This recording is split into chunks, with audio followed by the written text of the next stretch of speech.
Hello and welcome to Natty 20. Today is a bit different than normal. Thrash is missing, Dan is missing. Dan is studying, Thrash has personal shit going on. Normally, this is where we would cancel, however, I have a schedule that I need to keep to, and apparently we're not playing next week either. So, on that note, we're going to be rushing through some things tonight. I had plans to cover the next 2 weeks, but I found out like 2 days ago that people are stupid and in relationships, and want to spend it with their partners. So there's no stream or no Natty 20 on Valentine's Day. The three of us might do a game stream in its place though. But yeah. So that's what's going on there. Welcome to Natty 20. We used to be a podcast, now we're a live stream. I am your host and friendly neighborhood GM Havoc, and I use they, he pronouns. Hi, my name is Loucifer. I play Malik, and he goes by he, him pronouns. I go by they, it pronouns. Hello, I am Pixie, and I go by she, they pronouns. I play Eidelia Hyrone, who goes by she, her pronouns. Fix my leg. Alright, announcements. Already sort of said there's no Natty 20 next week, but then the week after that, I have a very special surprise. So that'll be fun. There's going to end up being a new overlay, so that'll be sexy and cool. Might be Phasmophobia stream next Wednesday. Not sure yet. We will figure that out later. But what other announcements do I have? That's it for my announcements. Thrash isn't here. We don't have a fun sponsor. Lou, events. Alright, so I'm assuming it's going to be the same as the old ones. Our next event is a Calgary Expo, all the way up in the frozen north with Havoc from April 25th till 28th.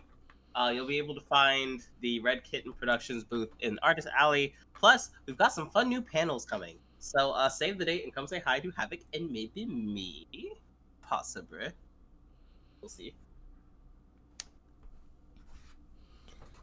Alright, Dan's not here. No new stuff.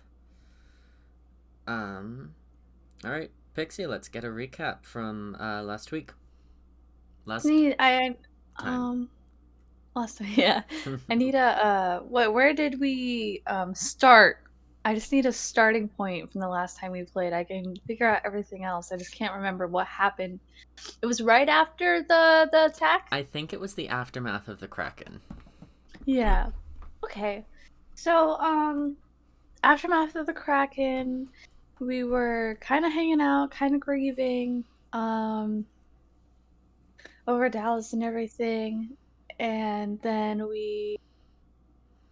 Lace was up fixing the mess and everything, like they're not here to correct me on my boat's things, but you know, the sails. I'm having a hard time today, I'm sorry. And then Malik what was Malik doing? I can't remember. Help me, Lou. Okay, at first he was just being traumatized because he witnessed Dallas dying firsthand. Then he had to go get healed because he was very injured. Mm-hmm. That's right. And then and then he broke the Mahone pulled out the little pin thing from him, and he was like, "Can I look at it?" And she was like, "Be careful." And then he was just like, "All right, I'm gonna chip a piece off of it." And then he didn't say that out loud, but that's what he was trying to do. He wanted to take home a tiny little piece because he was curious. And then he shattered the whole thing. So he decided to play it off as like it was an accident, and was trying to say it was an accident. and when it was intentional not to shatter it, but to take a piece off, so which led to the shattering. And then Mahone was really mad, and then she used a spell on him, and that wasn't cool. Malik went over to Lace and was like, Lace, what the fuck? Well, look what happened. And then Lace was like, you deserved that. And it's just like, what the fuck, Lace? And then Heidi overheard a little bit, and then said to Malik that, like, whether what you did happened or not happen, Mahone shouldn't have used a spell on you. That's against the rules. And so you can go talk to Mags about it if, like, you're upset. And then Malik goes and talks to Mags about it. And Mags is like, alright. I think she's just kind of basically like, alright, thanks, I guess. And then, like, that's it. But she's gonna do something about it, actually. She's just more like alright, cool. Thanks, Malik. And then, Malik goes and looks for puddles. And then, he realizes she's been taken by someone else because it's been 2 years, and her name is, Caviar now. And, he ends up banging the dude who took Puddles. And now Puddles is their dog. I don't know how it went. That's the most Twitch is gonna get. And, could you imagine banging someone for custody of a dog?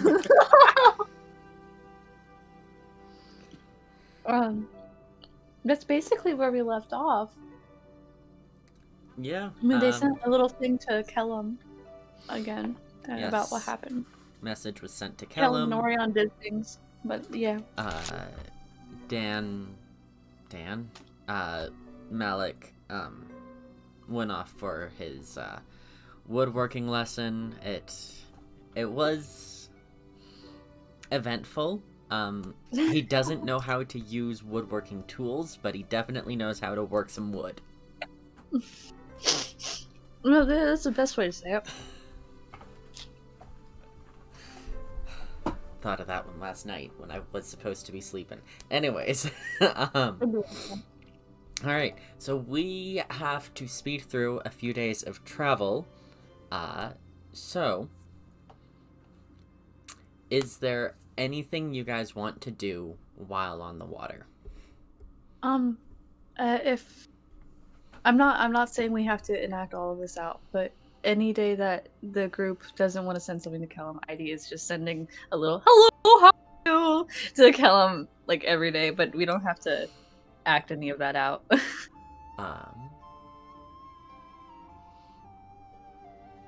Well, it is up to Malik if he wants to try and send something to Kellum. Every day, if he wants to or not. Yeah, just hit him up with a, hey, hope everything's going well, keep us updated. He's still waiting for V to come back with any sort of reply. Okay. So the two of you can work out wording on 2 messages. And just throw that in no mic so that I have something to work off of. But is there anything else you guys want to do on the water?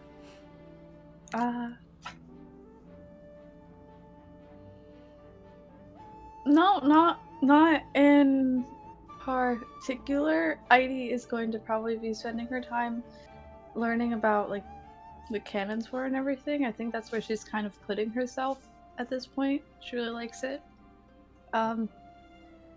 And yeah, she'll be, like, mingling and stuff, but nothing important. Really. I mean, pretty much I think Malik's just kind of working with he is gonna actually take actual woodworking lessons. I'm not just gonna have him be a whore the whole time. So he does actually take time to do the lessons, to learn how to do I guess it's Dallas's job? Dallas was the Cooper, yes. Yes, okay, so he's gonna do Cooper apprentice things, ? Do you have tool proficiencies? Let's see.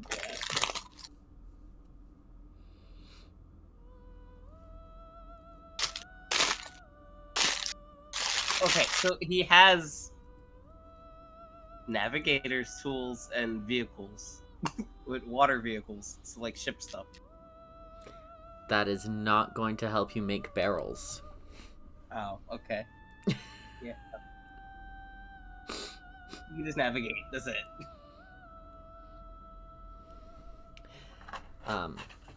So you can try to learn, but there is no one to learn properly from right now. So I will need a dexterity check at disadvantage. Oh, so.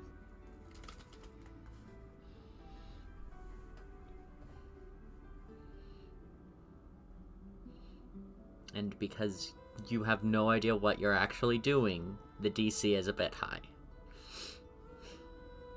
It's not gonna matter because I got a nat 1. You know the drill.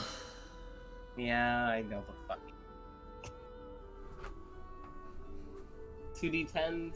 Or is it d100? The one with the 2 numbers and the one with the 1 numbers.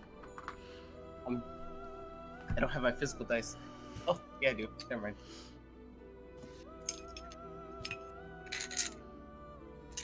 Oh, God. Can't save me. That God is the reason I'm going through this. Or is there so much stuff in my rolling tray? Fuck off. This cat here. Who has been laying in here? Right. The one with the 1 number and the one with the 2 number. Okay.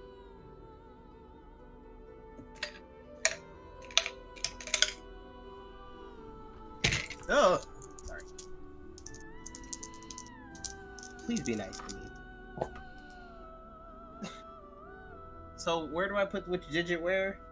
The single number is what? The single number is the 1's place, and the 2 numbers is the 10's place. Okay, so I just send it to you or just say it? You can just say it if you want. It's 70. Alright. I don't remember if that's good or bad. Okay. I Alec just wants to learn how to make barrels. 25. He just wants to make barrels. Why is this so complicated? Because it is a skill. It's a fine art. That must be It's- learned. It's a talent. It is a trade skill. Understandable, but like the nat 1 is haunting me throughout the campaign or unnecessary.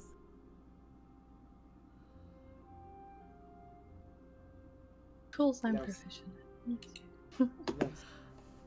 Alright,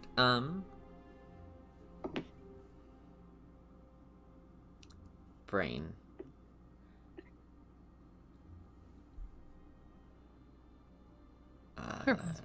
My brain is gone for a second. Hold on. Brain, where'd you go? Brain, come back. I can't remember what we were talking about either. I just blanked. Okay, so barrels. you are Oh, trying to barrel. make a barrel. 70. You fail Yes. at making a barrel. What else are you doing on the water? Does what? So okay, so we went back into a tropical region. So we're going to which direction are we heading? Sir, I North. cannot go right Mhm. now. Jesus. North. I have to...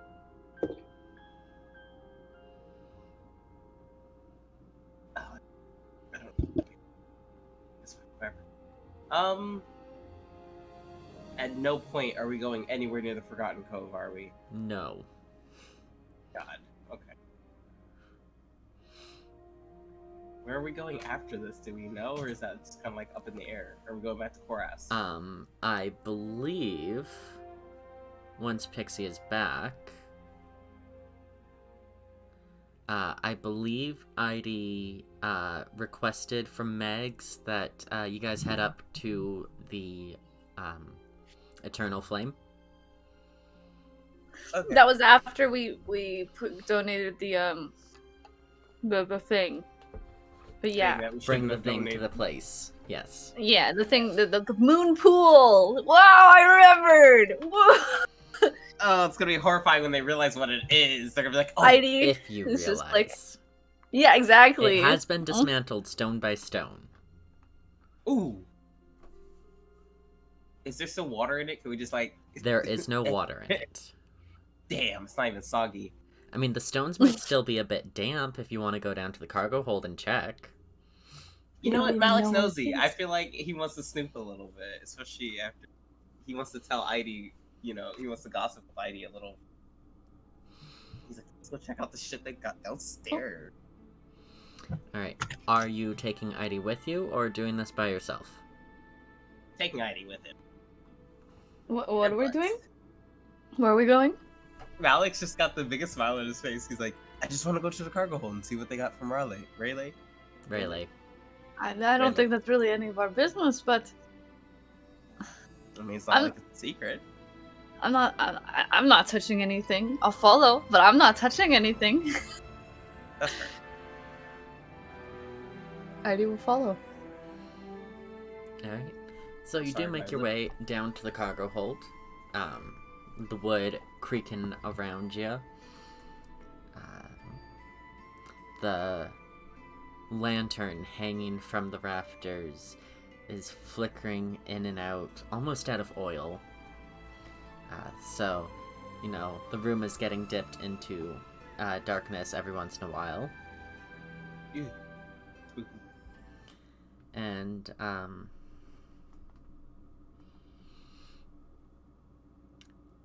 over in the back corner, there's a pile of crates. Each crate is probably 2.5 feet by 1.5 feet. And then 1.5 feet deep as well. Is this what you were looking for? Oh wow, Malik, Malik, it's a what's bunch of that? boxes. Malik just looks at Eide like, bitch, shut up. I can't say it. Well, it's what's in the boxes I'm curious about. I just want to see what they took. Because, like, we went there. You guys went Wait. there? When? Yeah, we went before we met you. Like, it was the last thing we did before we went to Koraz. Oh, Uh, okay. and- yeah. Oh yeah, and then Fen burned to a crisp. I remember. He just stops moving for a second, and you just see... Sorry, I'm still dealing with my family turning to dust. Understandable, but maybe from this point on we refrain from using the phrase to a crisp. I mean, what if you're talking about how you want something cooked? I mean, what if you want it burnt cooked? This could be, is too soon. All right, I know it's been 2 years, but in my heart it hasn't. So. Malik seems the type to enjoy blackened bass. He does. He does. You would. You would. Make it crispy. Just like Kellum's bacon in the morning. God, this is awful. Malik doesn't go. Look in the crate.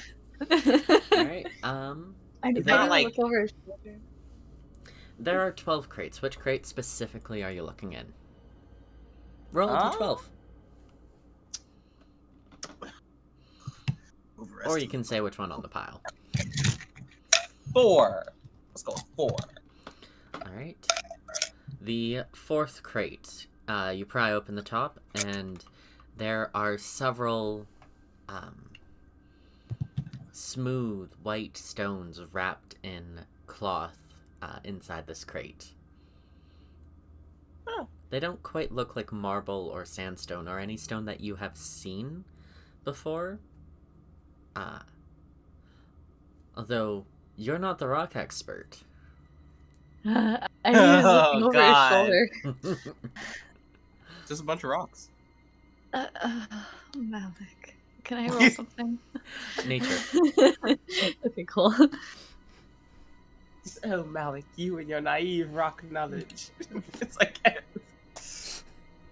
I can lift It's a an tree on the 18. ground. You know what's funny? I only have a +1 in nature because of how 5e works differently from 4e. So but it's an 18. Alright. With your 18 nature, you know that this doesn't look like a natural forming rock. This rock isn't found anywhere else in Durbla that you've heard of.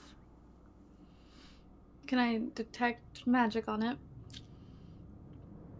Sure. Pull out my rock. Nothing. That's interesting. This isn't a naturally formed. I'm gonna knock on it and like listen to how it knocks. So you knock on this rock and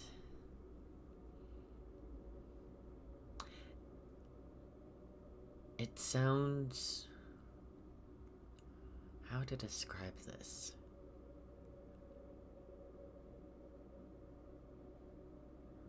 Almost glassy. Musical. Ooh! I'm just gonna do it a few more times.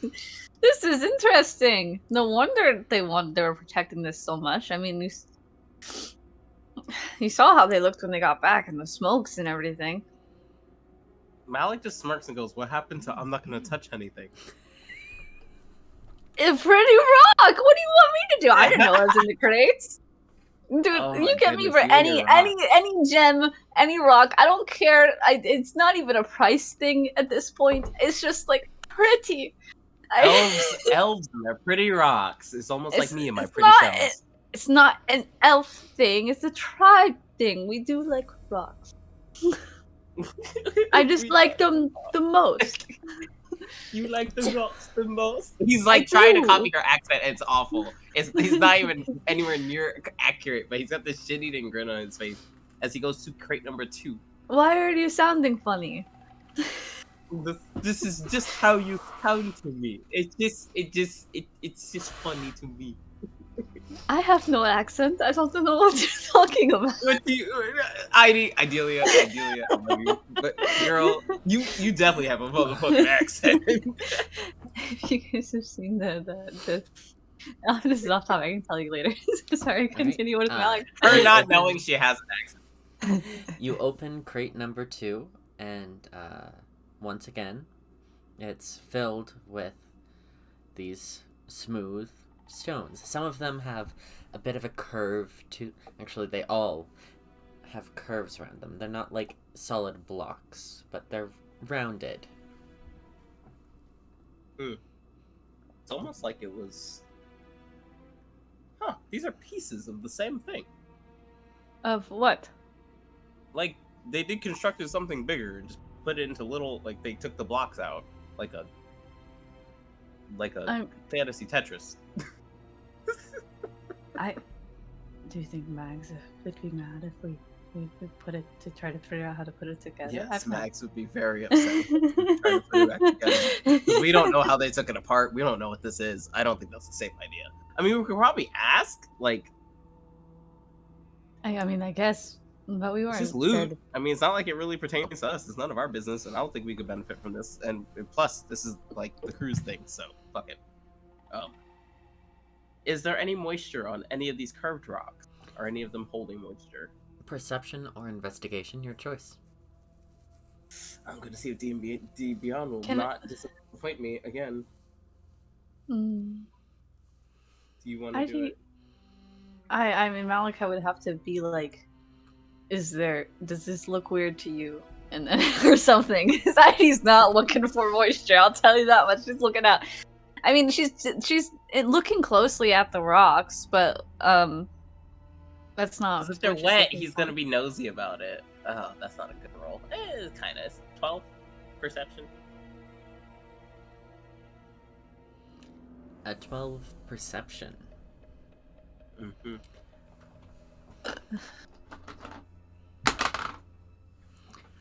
All right.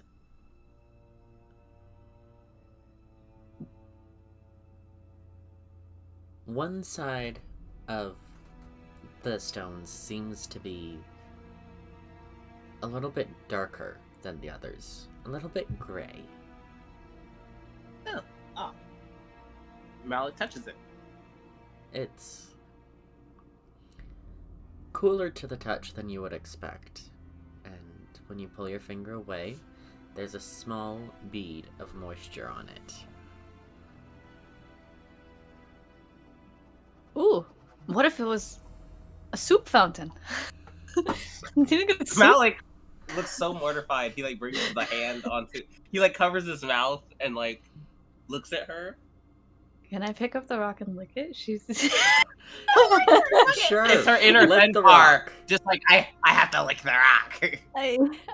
She'll lick it. I gotta see, and then she'll like. It's not soup.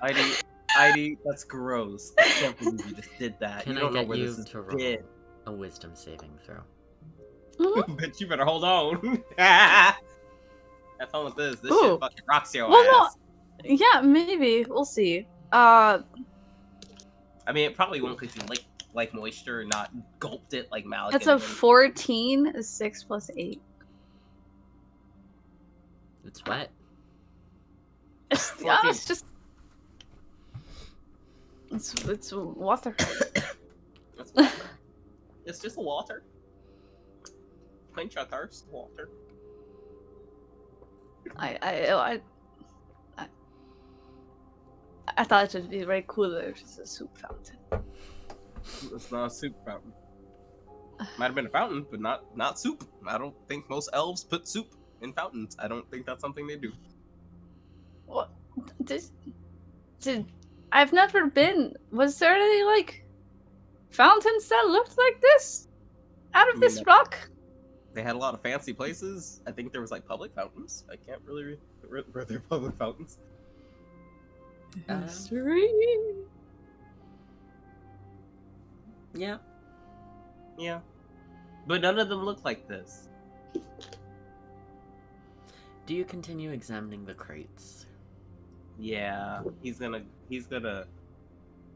If he sees a crate with a lot of moisture like leaking out of it, he's gonna fuck with that one the most because now he wants to drink the soup fountain. Perception. No, please, dice be not. No, actually, no. Fuck. My dice don't love me today, so I'm gonna...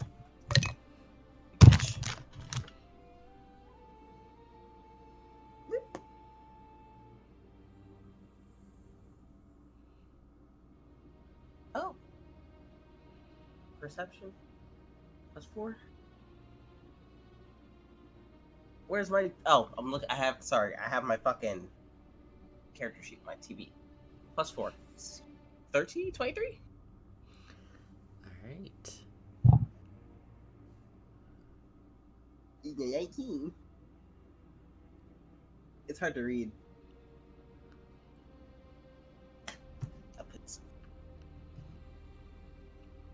While none of the crates seem to be exuding extra amounts of moisture, the topmost crate is a little bit smaller. Oh. What's this? Ooh, what's this? Box. Box. Smaller box. What if there's Malik? What if there is another box? I'm sorry.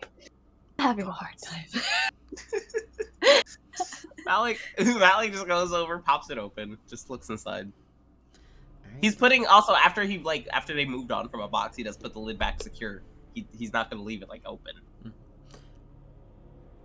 In this topmost box, the only thing inside of it is this carved crescent moon on top of a small pedestal.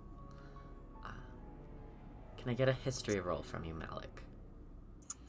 Oh, God. Natural 1. Right, like that's what I was waiting Shit. for. Oh, not bad, but not that great either.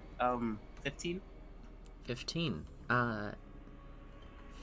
You've seen this somewhere before, but you can't quite place exactly where, but you have seen it. You definitely saw it in Rayleigh. Okay. Are there any explicit traumas attached? Like, is there any traumatic memories that come back to him? Does I notice Malik is sitting there trying to process like what this is? It's not that you have traumas coming with this, It's like hearing someone's name and you're sitting there trying to figure out where you've heard of them before. Oh God, he hates that. He's just like, oh. What? Look familiar? Yes, and I know it's in Rayleigh, but I don't remember where in Rayleigh and where I So experienced the it. stone is wet. Yes. It has a centerpiece. Mhm. I joked that it was a soup fountain, but it might not have been a fountain. It could have been something near the water, but it has a centerpiece. It could have been a Is fountain. there any There holes were lots of in the fountains. centerpiece? He's gonna look the centerpiece over very carefully, not to do not break it or drop it. He's like cradling it like this. In the centerpiece itself, there aren't any holes. It's not like it had a spigot. Oh, so it wasn't a spewing fountain. It was like a decorative topper.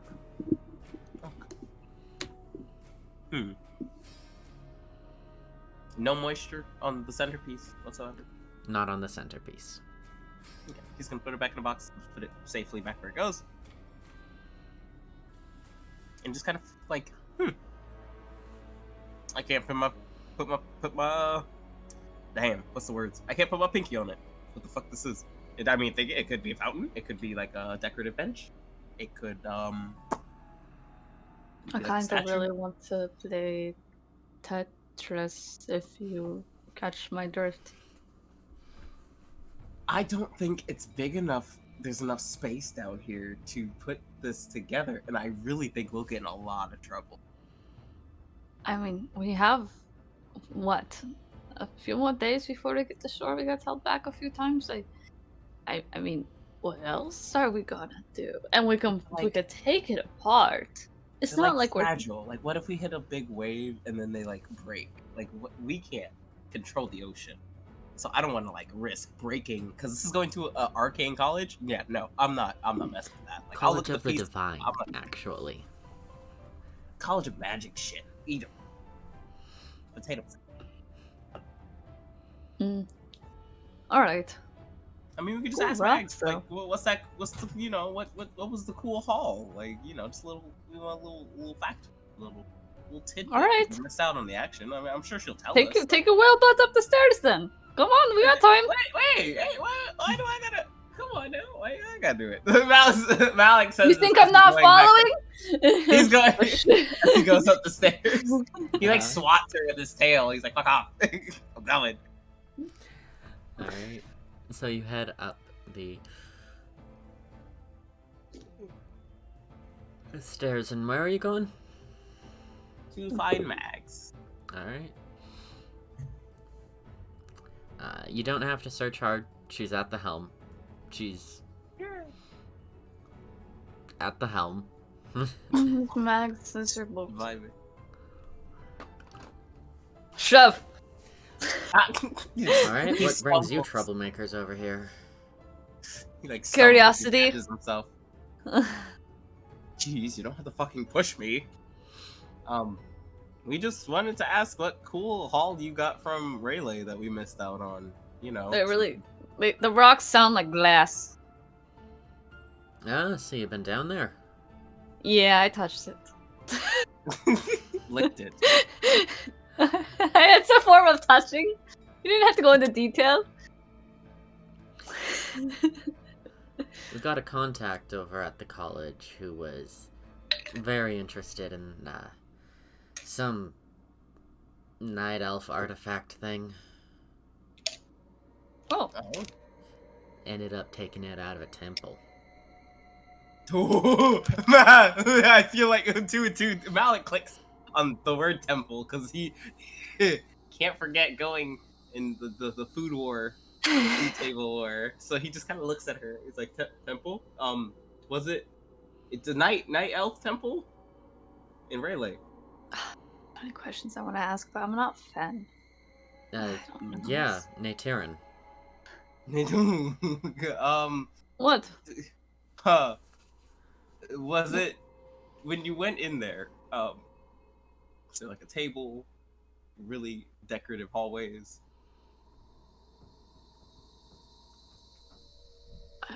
I mean, it was your Standard temple. If you think it's something, why don't you just describe what you thought it was and see if it's correct?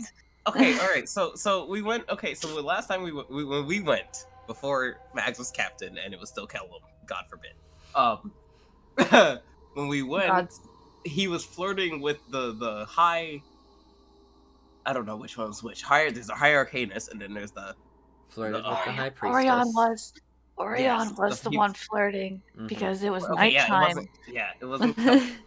Orion was flirting with the high priestess and the high arcanist, who apparently were together. Or I don't know. I can't answer. Anyway, we did this thing where they invited us for a party, so we went, and then Lace was uncomfortable and Yara was uncomfortable, and I mean I was okay. And Orion's just like, we need allies and contacts, and I have connections. And so we went in, and they made us fight food to the death, which we did, and we almost won, almost. And then they told us that they didn't think we'd get that far, so as a reward, we got to go to this cool fucking water thing. It was like down the hall in the temple, because that's where we had the dinner. And it was like What do you mean, water thing? It was like the moon pool, I think it was called. No offense, Malik, but I think you're drugged. No, I shit you not. You can ask Kellum about this in sending at some point or through a letter. I'll write him a fucking letter or whatever. But because what happened was we ate the food and then it shrunk us down and we ended up on the table. And then all the food on the table turned into like enemies, and then we had to fight them. And we got to a weird. Food didn't shrink us down. The chairs shrunk us down. Did the chairs shrink us down? It was the chairs because chairs. Lace didn't eat the food. That's a very specific point. Oh yeah, Lace I don't trust drinking. this, and then for Fen thought that's what caused the fight to happen was because Lace wasn't even drinking anything. She wasn't touching the food. Because it was a big thing. Mm-hmm. Yeah. So. Whatever. Malik thinks that the food did it still. He's stupid. he tore that shit up. He was eating it, all of it. Well, I'm pretty sure. I don't think we were drugged because like it felt really real, and then like it gave us information we shouldn't have gotten. Like it's like one of those weird magic things where like you do something and you're thinking this is gonna be that bad, and then it is that bad because I puked it back up, and I had very bad memories. I mean, they weren't my memories. I think that was the catch. I just remember my mom. All of this sounds like a fever dream. It's not. I can assure you. What was it, Mags, that you took apart? What did it look like? Sorry, we're bugging you. It's some 3-tiered fountain thing. Malik roll history to remember how many tears were Was part it of a the fucking soup fountain? Please tell me it was a soup fountain. That would have been really soup cool. Fountain. Yes, it was a soup fountain. Thank you, Mags. I know you're lying, but it makes me feel a lot better. What is it with you and soup fountains? I don't know. Soup's on my mind right now. I could use some soup. Make a soup. Just not in a fountain, preferably. Hey, maybe we should get a soup fountain.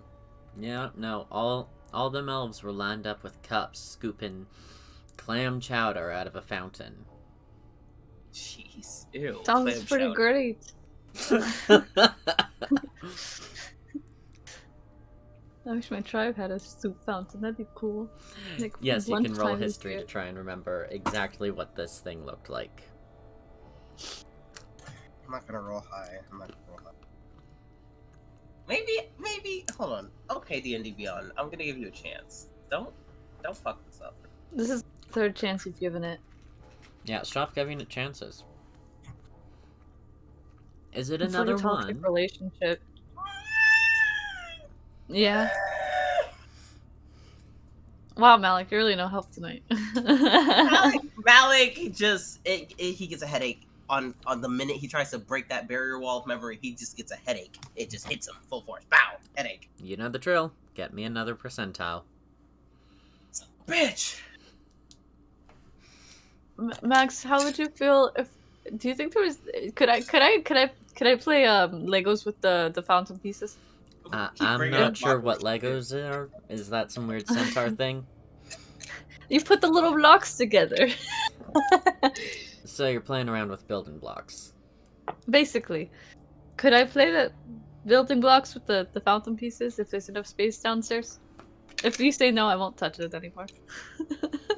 You can say she's doing a bit of mental math there. If you leave the topper off, it should be enough space. Oh, cool. But I mean, barely. we have time. So, okay, I'll put it back together before we get to shore. In the boxes. Yep, It'll be all you neat. have 36 hours. Oh, there we go. I'm gonna go. I'll see you down. Malik, you wanna hang out with me? Yeah, I gave myself a headache. I need to get a water or something. Oh god. Can you grab me some soup? He'll go downstairs. I'll grab you some soup. He's like trying not to laugh too hard on his way because his head hurts. Yeah, Malik completely blanked. He doesn't remember what that damn has fountain no looks like. idea what she's doing. She's just like guessing put together. She's so excited.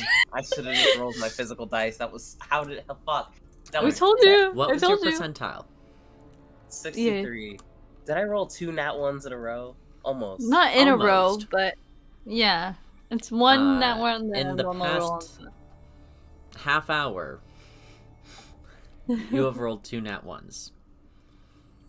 We barely started playing. It was my dexterity check. I think that was the nat one. Mm-hmm. No. Yep. Yeah. Yeah. Because you didn't know what you were doing with the barrels. Alright. Heidi, Yeah. to try and put this together. And I have no idea what it looks like. No idea what it looks like. It's like you're putting a puzzle together upside down. Yeah. She's so excited. She needs some books on the ship. Some mental thinking would be good. She needs her mental enrichment. Yeah. And some Sudoku puzzles and maybe some crosswords. Alright.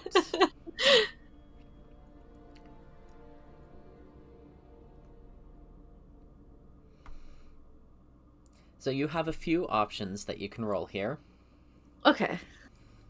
Let's look at my pluses. What? acrobatics, athletics, Mm-hmm. Mm-hmm. investigation, or sleight of hand. Mm-hmm. All right, so it's probably either going to be acrobatics, athletics, or sleight of hand because they're all the same plus. I'll tell you which one I randomly choose after. Alrighty, that is 16 plus 2. I'll just say athletics. All right. 18. Okay. So this is going to be taking you a hot minute. Like, almost until you reach shore. Damn. But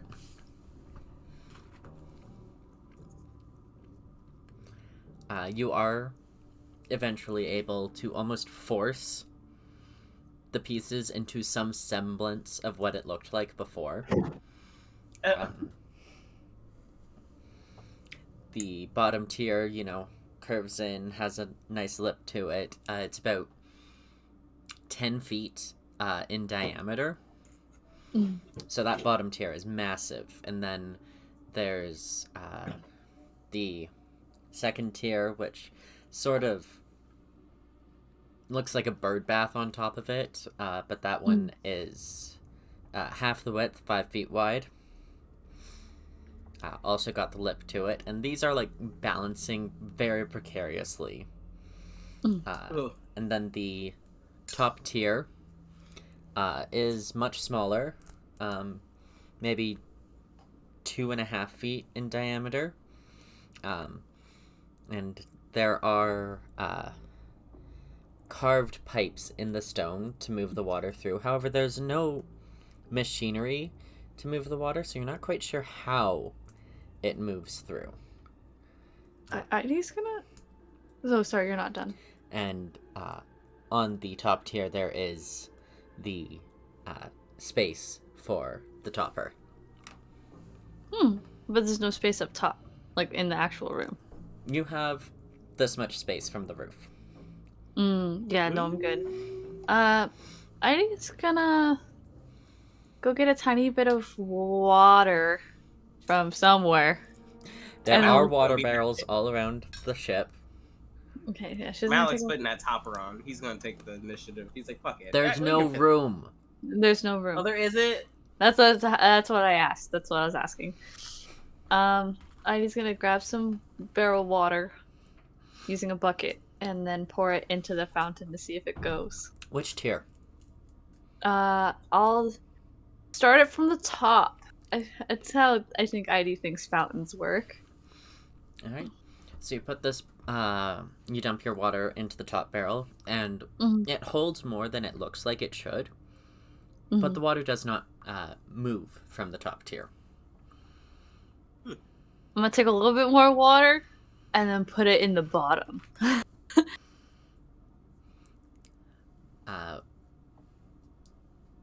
Your little bit of water is probably not making much of a difference in this bottom tier. And once again, no water's moving around.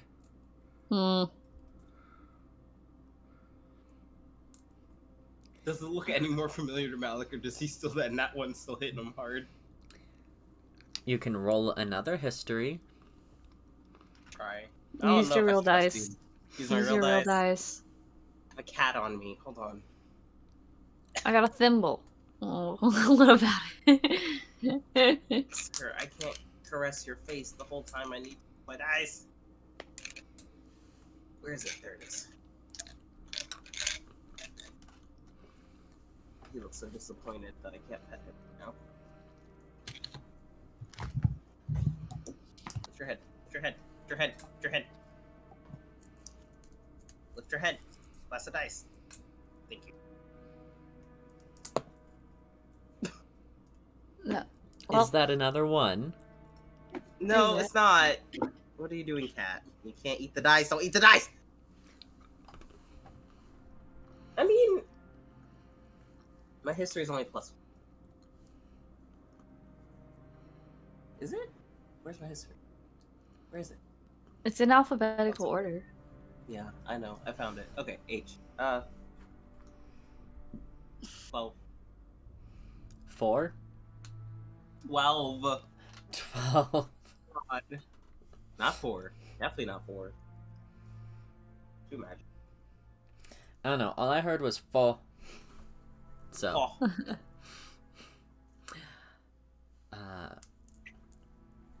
It's familiar. Not sure Yeah. from where. Still can't put my finger on it. Nope. I must have put it back together wrong. Well, I gotta take it all apart and put it back in the boxes. Can Malik sketch the general image of it now? And then, like, add the moon, like, doodle what the moon part at the top would look like on it? It'll be a sleight of hand check, to get a decent thing. Sleight of hand. Ooh, it's +4. Okay. Plus the dice. And it is worth mentioning that you guys are about 2 hours from shore. He's Yeah. gonna do this really quickly and then help her dismantle it and put it back. Oh, if you're doing it quickly, disadvantage. Damn! Okay, he's gonna take his time. Fuck that. Sorry, Heidi. Where the fuck's my dice? Hey, yo! Oh, there it is. Just Found use it. the robot, damn. No, the robot hates me. Fine. That's a 15. Alright. 11 plus 4. Ignore that 15 big roll. isn't too bad. It's a fountain. It's roughly the same look as this fountain. It's not like a photorealistic image. Anyway. He's just gonna fold that and put it away and probably add it to the note, to the letter he's gonna send to Kellum and Orion. Like, do you remember this, bitch? Rayleigh, do you remember this? Because I could've swore. Anyway. So yeah, he's gonna do that and he's gonna help. So you're adding I it need to your letter that you're sending to Orion next? Yes, the next letter he sends, he's gonna add that on there. Alright. I have to write it. He's waiting for a reply. He doesn't want to just keep writing letters and sending them. I'll just keep writing letters. I'm sure they'll find their way. Does V, like, show up and just take them and just leave? You haven't seen V since he sent them off last. Mhm. Yeah, that's what he's freaking out about.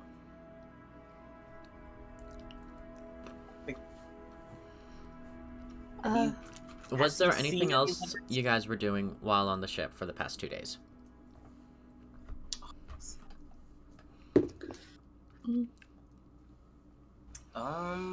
It is worth mentioning, Malik. After your thing, Uther clarified that it was a one-time thing.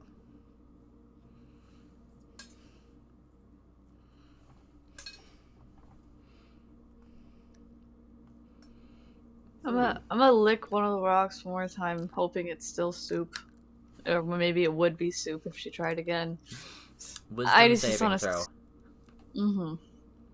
But it's just as she's taking it apart, and then she looks over at Malik, seeing him drawing, and then she's like... You just Just hear the licking pen, the bottom of one of the fountains. Yeah. Oh, okay. Just hear the pen scratch. 11. Alright. She has a seizure. It's wet. Will you stop licking it? And What if it's soup one time? It's not soup. What is it with you thinking these elves have soup fountains? I'm gonna push the rock into Malik's face. Lick it! Oh. See? What if it's soup Why for are you? It's not soup for fine. Whatever. He licks it. Wisdom saving throw. Come on, you're not one. We need it. Hold on. Actually, watch. Watch me use the fucking computer and it's perfect. Natural 20. Yeah, fucking look. 20. Dirty 20. Dirty 20. Yeah, you're fine. It's wet. It's fine. It's wet. I don't know why you keep making me lick it. Like, licking it over and over is gonna Keep change making output. you. Water. This is the first time. Well, yeah, but like, he just flicks his tongue out and do it again. He's like, look, nothing's gonna happen. I just fucking 11. It's wet. Water. It's just water. I don't. You can put it back now. It's a little bit minty, actually. What? Got some mint in there. You shouldn't have said it was minty. He's licking it again. Ideally, I'm putting it away. Wisdom saving throw. That's a 10. I got a 2.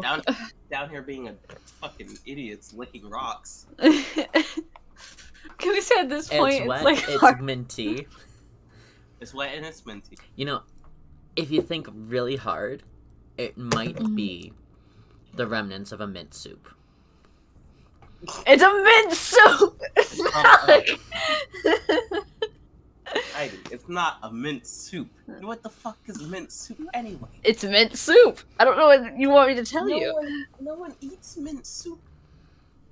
Says you, the fish. I'm not a fucking fish. No, I know you're not. It's just funny that Lace calls you one. She genuinely believes it. Yeah.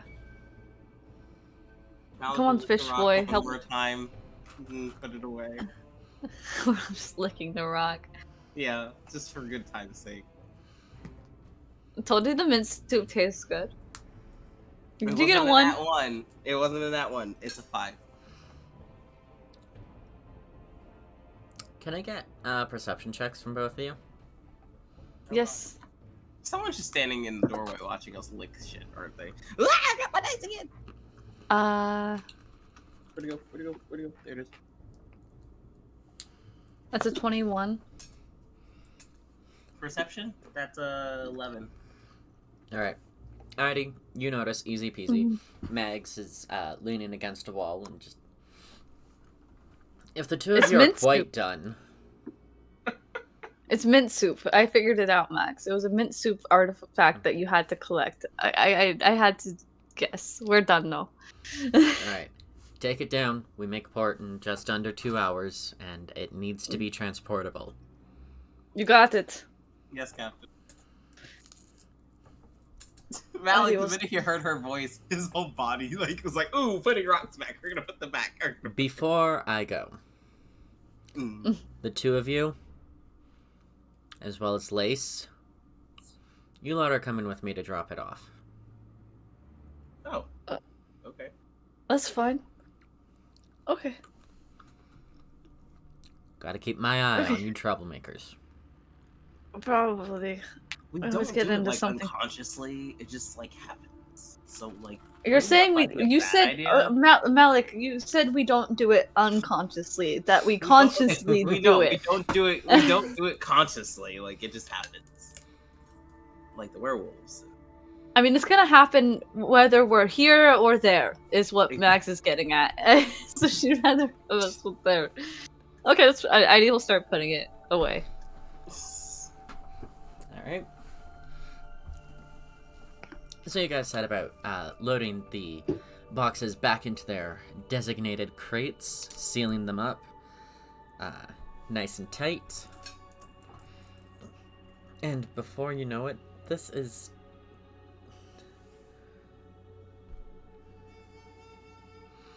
My pistachio is sad. That's disgusting. Oh no. Before you know it, you are in...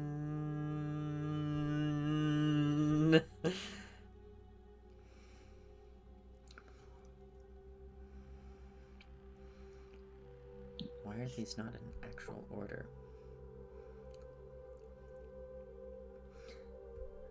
Alright, before you know it, you have reached the city of Fairy. Oh, nice.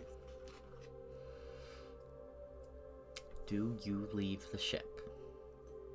Why not? I'm just gonna go look around. Yeah, and Malik. Oh, actually, Malik's gonna. Is Malik going alone or with Eidelia? After they finish putting the stuff away, did they finish as they reached port, or did they finish a while before they? You probably have 10 minutes before you're needed on deck to help get the ship into port. Okay, so Malik's gonna write a quick, not really a letter, it's more like a scribbled, a very quickly scribbled parcel, and he's gonna put it in a purse, his satchel, his carrying device. He's gonna put it in that, before they head to, or before sure things happen. Alright. So, you said about aiding in the docking. And, the city itself is fairly busy.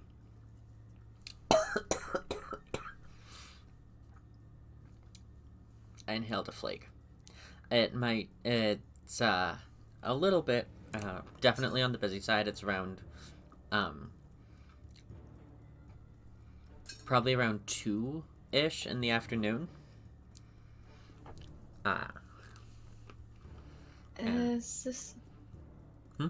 Sorry. I was just gonna ask, is this a smaller city or a bigger city? I can get you that exact answer. Oh, cool. Because I thought we were porting at the college itself. And then if You we're were in a originally city... going to, but then the ship needed repairs. Yeah, so now we're in a city. I would like to do some jewelry shopping. If that makes sense, if you remember that, Havoc. You do still have land travel to get through as well. Yeah, there's a little bit of time though. It's just 1 or 2 piercings. It's fine.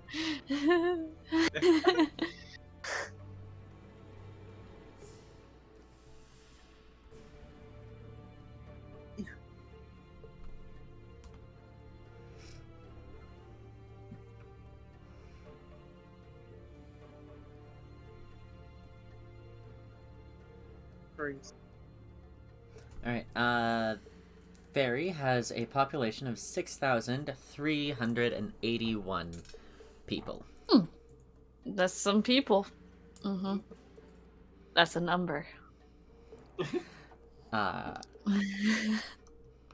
It's not the size of a capital city, but it is a decent-sized city for a medieval town. Max, how much time do we have before we have to travel? I looked at my watch. She looks up at the sky, tilts her head.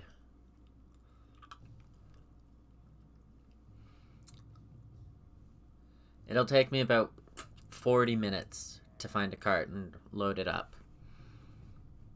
Be back here in 40 minutes. She runs away. Thanks, Captain! She's like one of those cartoons where you can't see the feet, it's just the dust. Just gone. Alright, Malik, there are 40 minutes until you are needed. What are you doing? What's the climate like? Hot, cold? It is winter in a coastal town. But it's not snowy, it's more rainy. Just a little bit. Florida.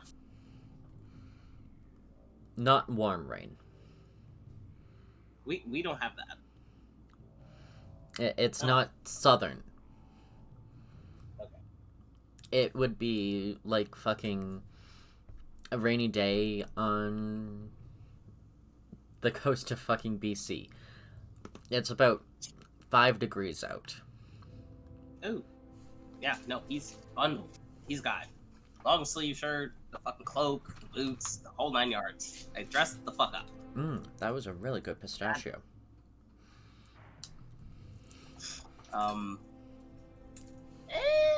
Let's see. City, they're in a city. Malik's gonna go to the post office. Alright. You go to find a courier's office. Nice. He is going to send. Let's see. Shit. He probably should have asked Max this before he fucking walked away. Okay, Havoc.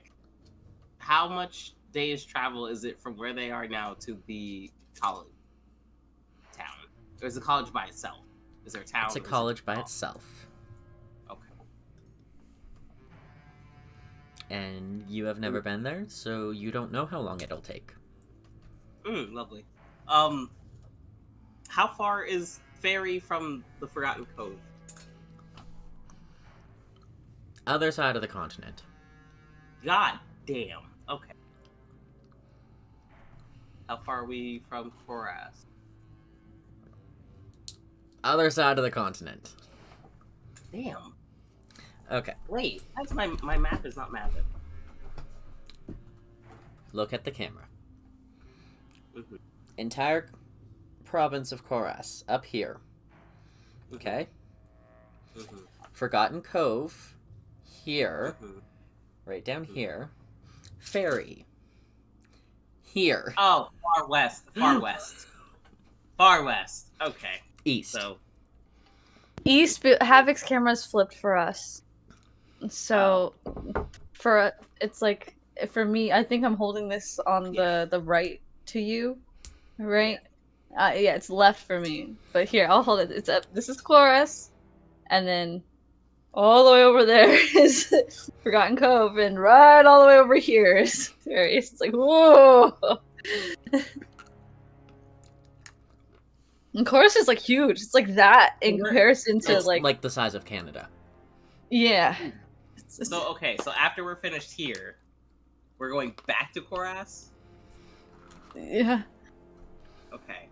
Because I want the flame for my family. To keep the rest of them warm. I only got 27 of them. No, 25. 23 of them. Okay. My family. So, yeah. My family. Malik's gonna go to the post office, and is there a way? Okay, he's just gonna go in there and talk to them. Okay. Howdy. At the counter, there's this small gnomish man, bald-headed, with a pencil mustache. He's wearing a leather jerkin on top of leather pants. Oh. Bright eyes are a little bit reddy brown. And when he smiles, he is missing a few of his teeth. Yikes. His eyebrows are wild and bushy. And much like the pencil mustache, they are black. Okay. Sure, he's a lovely man. And his skin has a grayish tint to it. Odd. This is a gnome? It's a gnome. Gnome? No hat. Bald. Why would he have a hat? It's a gnome stereotype, okay, Malik? Anyway. I think that Lou pushed that on Malik. Malik's sitting there like, I didn't think that. Don't fucking put that on me. Howdy. Howdy. I just wanted to send this letter to a pod in the seas near the Forgotten Cove. Underwater deliveries are going to cost extra, but my man can make do. How much would it? You said down by the Forgotten Cove? Give or take. Alright, what side of the cove?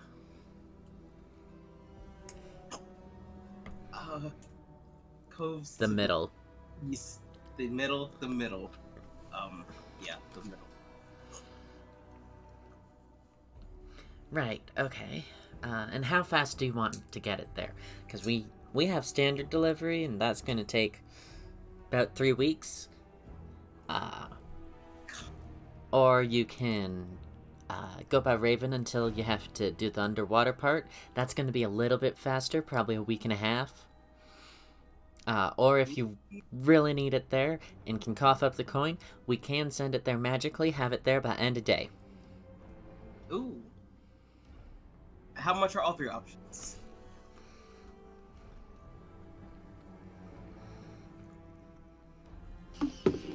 One shot. Alright, I'm gonna go to the bathroom real quick while you're doing this thing with Malik. Alright, so standard delivery, all the way over to the cove, that's going to run you 50 gold. If you're sending it by Raven, that's going to be about 150. And if you absolutely need it there by end of day, that's going to run you about 1,500. Oh, god damn. Mage services are a little bit pricier. Malik just going, where's Yara where you fucking need her? And god, you should have just made her a little thingy at the fucking Jarfelin village. Would have made everything easier. Oh god. I think that would take all his savings. All of them. Inventory. Oh yeah, no, that would wipe him clean. Okay. 150 isn't. Cause travel from there to Koras, that's at least a week, right? There to Koras, where is there? From ferry to Koras. After they go to the college, walk all the way back into the ship, and then head back. A week and a half, easy. Easy. Okay, all right. So yeah, all right, yeah, I can do that. Do you also? Is there a way to send like a forwarding message from like once it reaches the Forgotten Cove, to the Forgotten Cove to send any mail that might be stockpiled there to me? Can I do that? That is going to be a bit of an extra charge. You know, change of address, all that stuff. And we can only forward the mail for so many months. Understandable. It's just, pirate ship, hard to keep track of mail. We don't go to the home place very often. And there's no ship delivery, is there? I mean, ship delivery could be a possibility, but that is going to run you a bit more than just standard Raven delivery. Because, they'll have to track your individual ship, and the ocean is a big place. Jesus Christ. So that would just be an additional 200 gold per letter sent to you. And, okay, Havoc, out of character, how many letters does Malik have? Armin! How many Malik... God, I hate this. How many letters does Malik have stock, left at the Forgotten Cove right now? Realistically, over the last 2 years. Over the last 2 years? Over the last 2 years, how many letters are just sitting there waiting for him? Oh, it's because his girlfriend's home.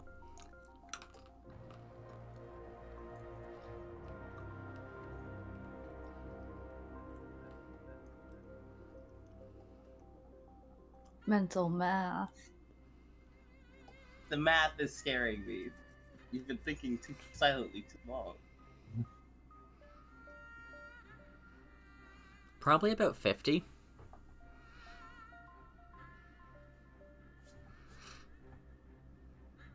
And you said 200 per letter? Or Per letter. Additional. letter. Additional. And he has 50 letters. God, why is this worse than American Postal? Oh, Jesus. Okay. off topic from earlier, but Polo. You popped into chat as soon as I sent that. That was so funny.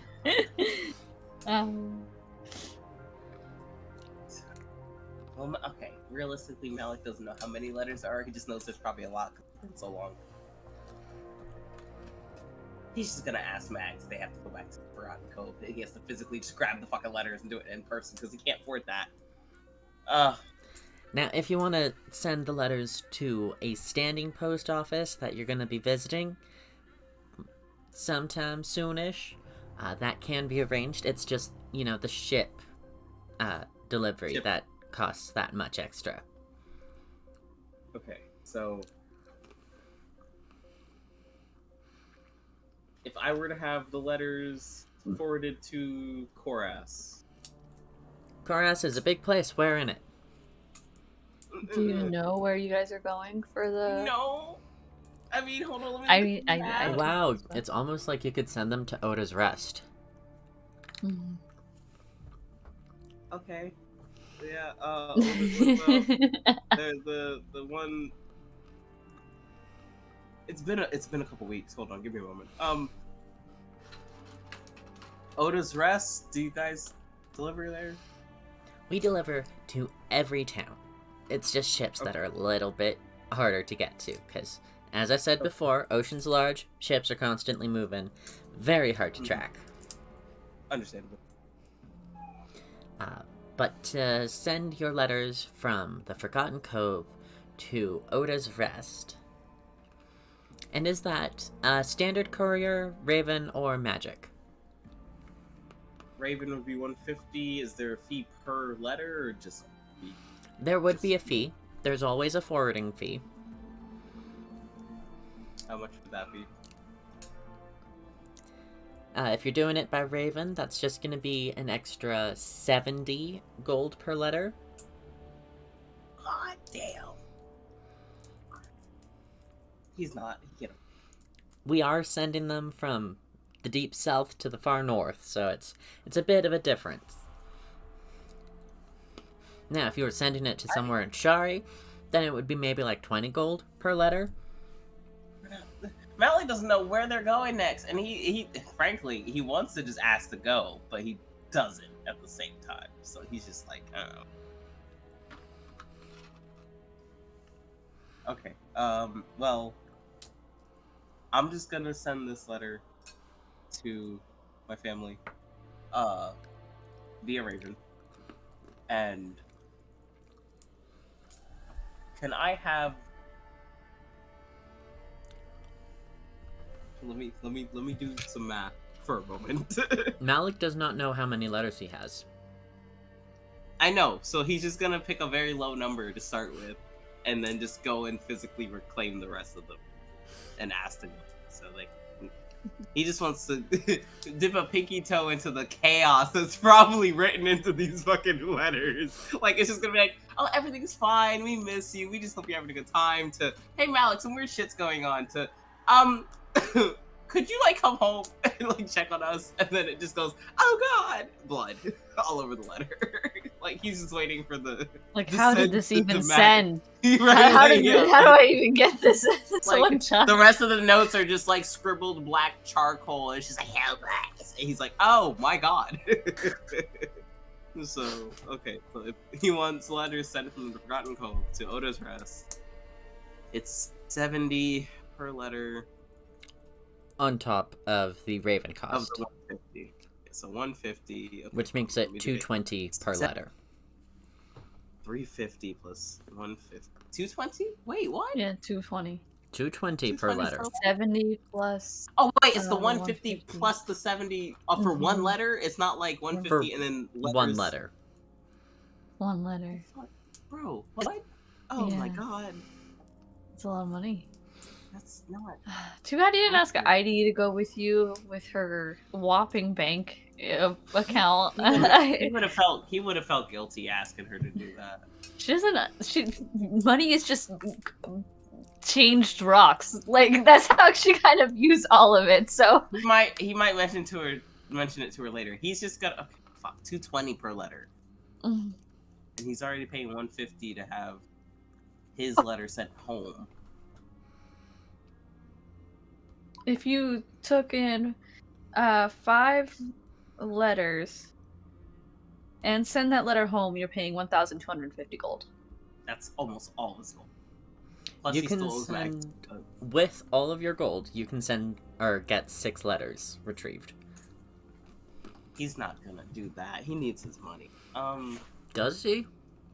Does he? Do we Yeah, even use it? If I does he go to, really? like, okay, he goes, okay, so let's say I spend it all. If he goes to a shop and they have an item I want and now my ass is broke, I can't do that. Hey, Heidi, can you help me? Heidi. I'll do you a favor later. Like, you know, like Heidi will be like fine with it anyways. Especially if you're nicer to her.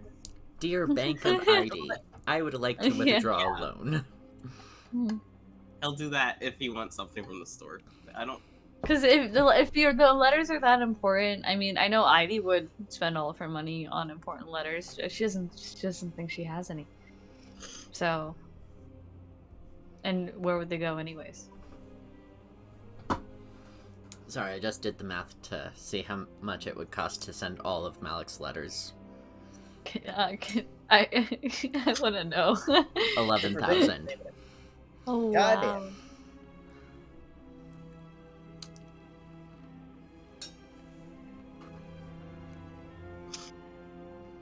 How dare this pistachio not be split? Well, in good conscience, Malik is going to just... I think he's just gonna wait. He's not gonna spend the money. He's just 220. He send his letter. He's gonna send his letter. He's just gonna ask Max, like, at some point, can we just go down and collect my mail and then change my address or something? Like, I'll do it manually so I don't have to pay someone. So yeah, Malik's just gonna send his letter, which I will send you, Havoc, in DMs. Okay. Move, you fat... Alright. So, after your adventure at the post office, Let me subtract money from my account. It was 150 150. gold. Yes, gold. Remove. Gracias. Does that say I have what is that currency I see upon my person? Which What's currency? SP? Silver. Oh Silver my god, pieces. silver pieces. Yeah. I have 63 of those. I didn't know. I did not know. Okay. 6 gold. Are you doing anything else? This would have taken you about 15 minutes at the post office. The panic at the post office. I love chores. It's not panic at the disco, it's panic at the post office. Malik's going to wander to the food stands, and then he's also going to check out the armory, like blacksmithing. All right. Like really quick swing by.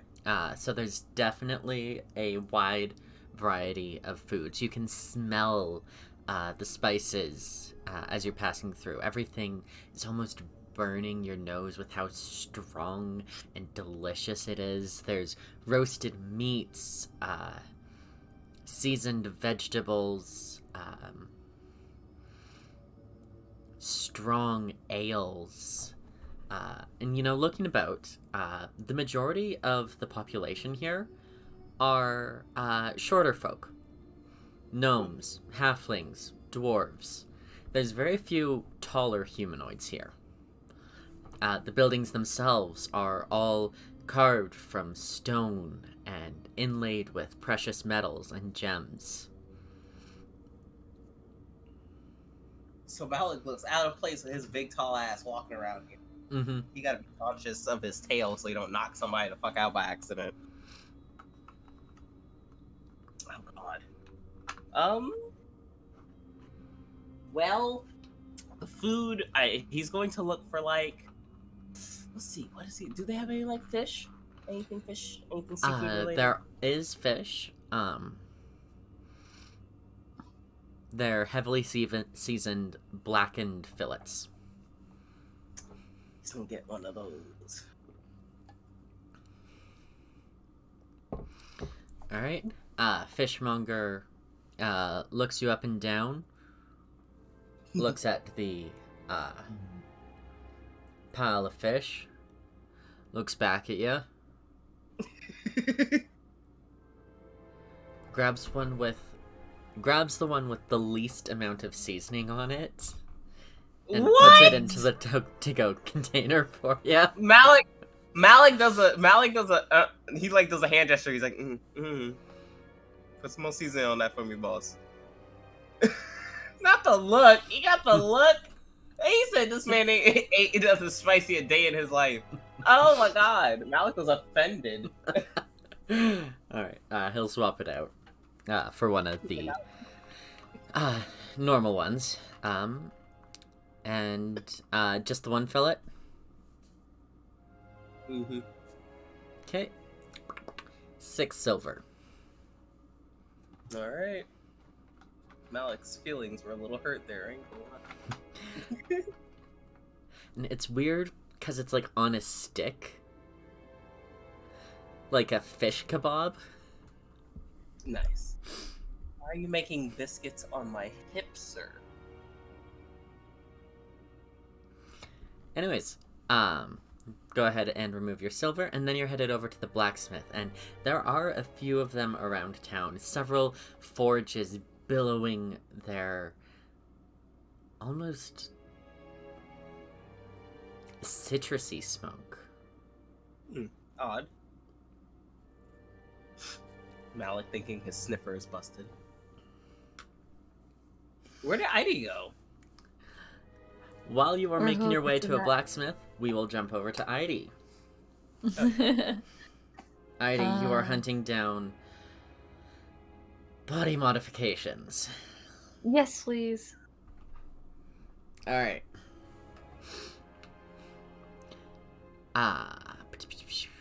Perception. Okay. That is 8 plus. Oh, that's a 27. Alright. You make your way through the streets. You're not quite sure where you're running, but you're running. And eventually, you find yourself in a dimly lit alley. Mm. The alley ahead seems to end in a dead end. However, with your stupid perception, you see tracks leading through the wall. Oh, detect magic, I guess. Alright.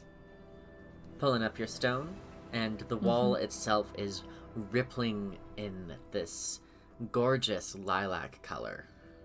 Ooh, I want to walk through it. I want to see if I can just walk through it. Unless I might need to say something. I'll put my hand out so I don't just run headfirst into the fucking wall. You reach out, and you watch your fingers pass through cobblestone. Oh, I'm walking in! Inside, this place is grungy and almost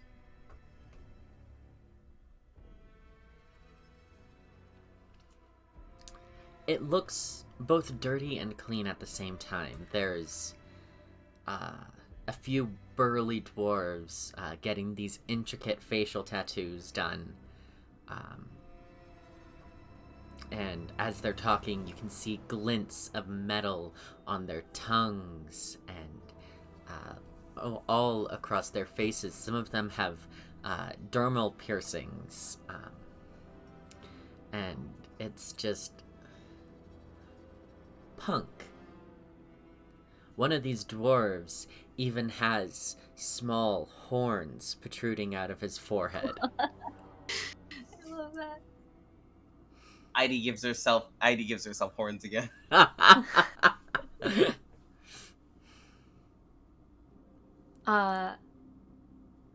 Look alive, Heidi. boys.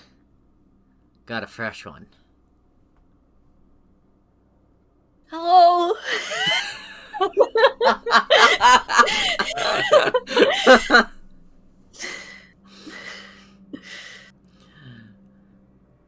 What you looking for, doll? How many body modifications can I get in less than 30 minutes?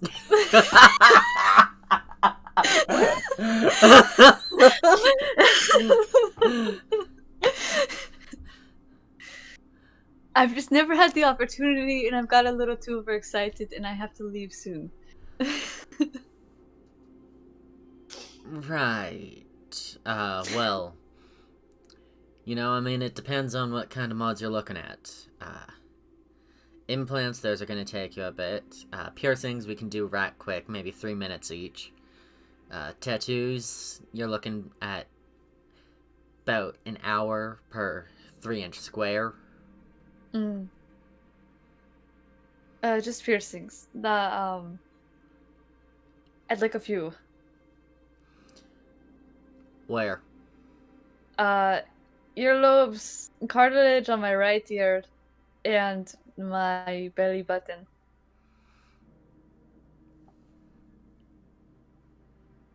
Heidi doesn't have earrings. Alright, let's, I'm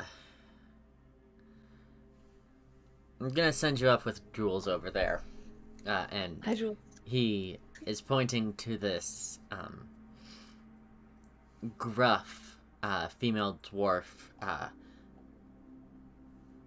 super, coily ginger hair shaved into a mohawk.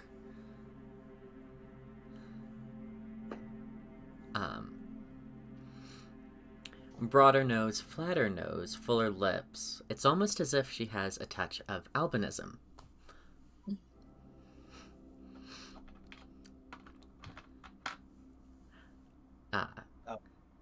But she's got tattoos all across her face, various thick lines coiling in knots across every inch of visible skin. Probably got piercings right here in her dimples. Her one eyebrow has a double eyebrow piercing. She's got a septum that's been stretched out with this spike going through it. That's so cool. There's even fucking knuckle piercings on her hands. That's really awesome. Hold on, I'm trying to think. If it's all 3 minutes, about 3 minutes each, do I want to put one more piece of jewelry on Heidi? Luke says yes. Okay. You know what, Lulu? What's your right there? Right there. You think so? I'm gonna flip a coin. Yeah. It's gonna be septum or the top. Then I'll flip. I got a dice. Sorry, Havoc. Malik's gonna see her come up and go, "Damn, I It's missed gonna out. be that I could have one. been did that." It's gonna be that one. Okay. Yes. Alright, doll. Let's get you looked over. Oh, ready. I want this dwarf all over me. Cause she still has that big old tattoo on her, so at least she doesn't look like she's entirely fresh. She got 2 tattoos. So she's gonna be looking you over, pinching your skin, judging, cartilage and all that stuff. Mm. And, she does take a while, on, the bridge of your nose. Mm. That's fine.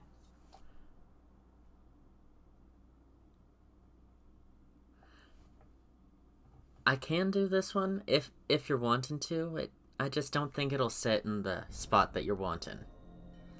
You've got a bit of a Then bigger nose. Then do this one? Tilt your head up, doll. Oh, my headphones. I love the noise clip. Just makes me want to get impulse. She's going to be poking in your nostril with her pinkies, feeling about. Yeah, I can probably make that one work.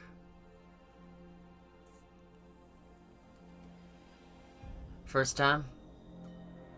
The piercings, anyways. Your parents know you're here? Oh, Look I'm not pretty that young. I'm how was that? 22, 23? What did I make her? Fucking.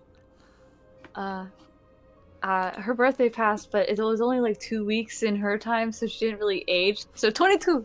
22.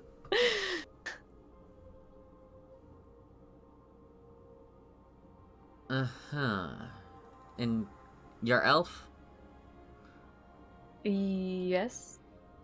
Alright. Boris, need the book. Book? For what? Boris comes over with this massive book, and they're flipping through just elf. Wood? What Wood. elf? Flip.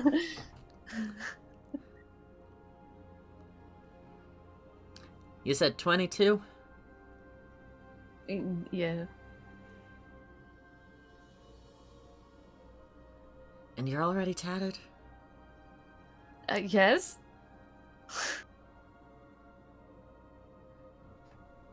They sort of lean over and they're whispering and Well, my mother's dead, and my father's a crystal, so I don't know what you want me to do here. I can't go get their permission. so they're whispering, and with your stupid high perception, you can hear, I'm pretty sure they mature at the same rate as humans, and those are 18, but she looks so young. And then elves don't get their adult names until they're 100. So, I mean, she's a child by elf standards, and... Excuse me? 100? Hello? The racial injustice because she isn't elf raised. She doesn't know. She's like, this is fine because I'm over the age of this. No, girl, you're a baby. She's physically an adult, but not an adult. What do we do? Eide's gonna clear her throat and then pull out 50 gold. I think that's what you do. I'll give him 50 gold.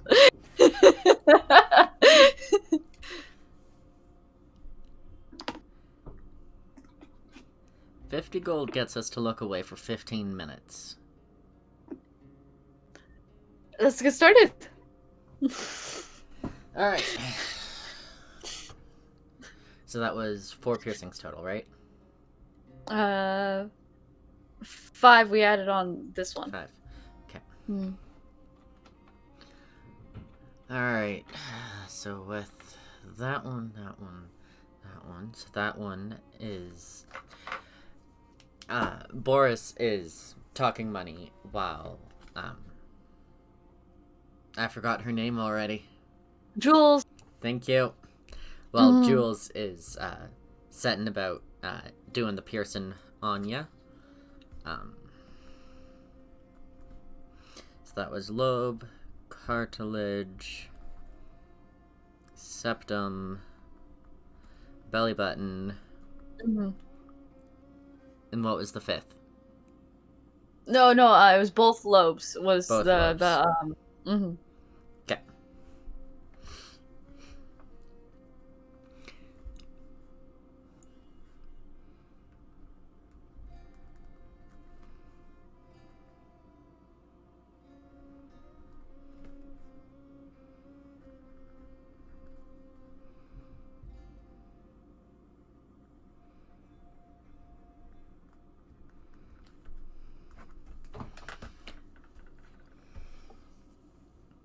Alright, so yes, Boris is talking money, and he's all like, alright, so each lobe, that's going to run you 80 each. So 80 each, and then the cartilage, your second piercing, that's 95. Your belly button, that's 110. And then your septum, that's going to be 150. 80 times 2 plus 95 plus 1. 515 total. Eidelia will pull out 550. It's so much money. My richest character ever.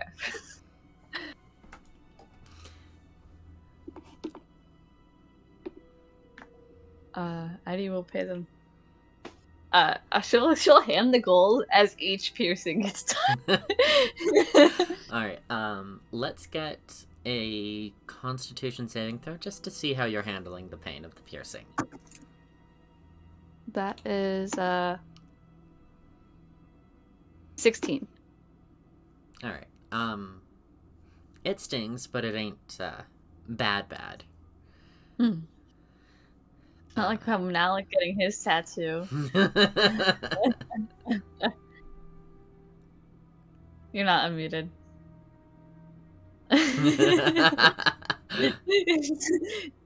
So like that was his first tattoo and a big tattoo in painful areas. That he was.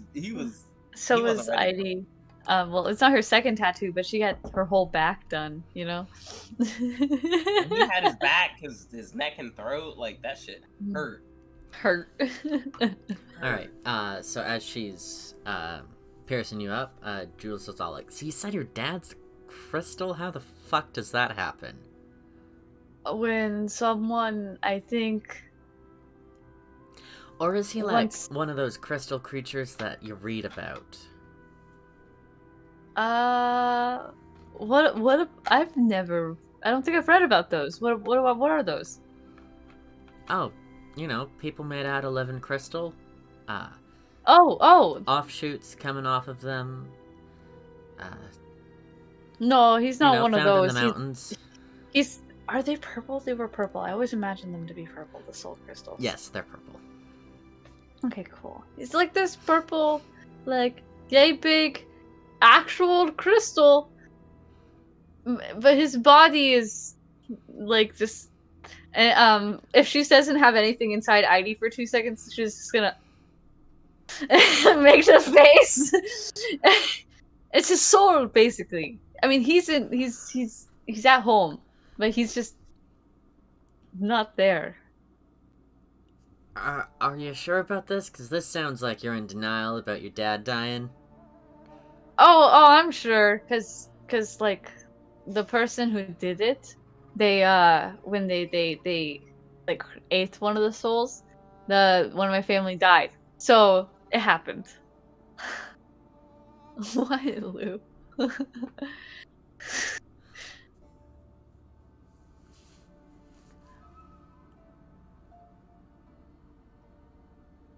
So there's more of your family in these crystals? Yeah, I was away for like 2 years and I come home and this is what I came home to. Right.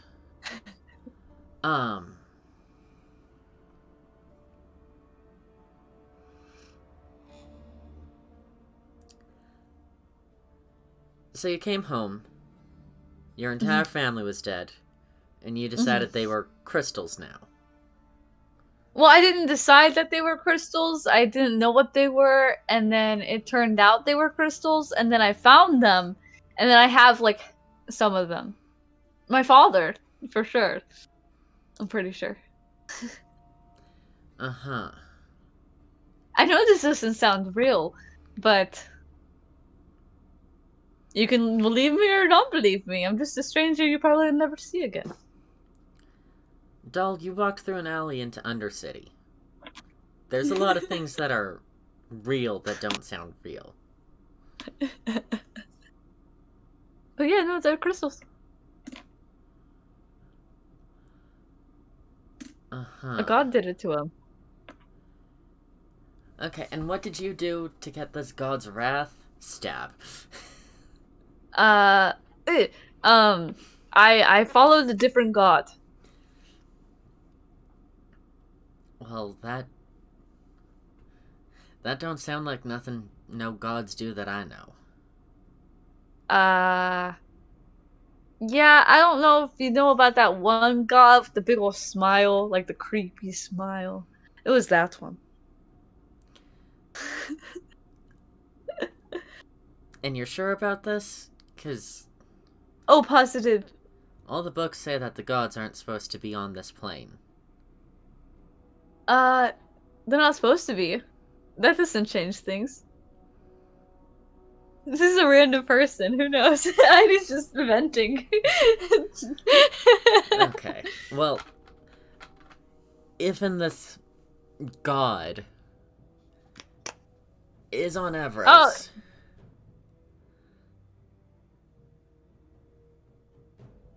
What the fuck is going on with the gods then? Because they was sealed away according to history. Not all of them. They were sealed from us. All of them.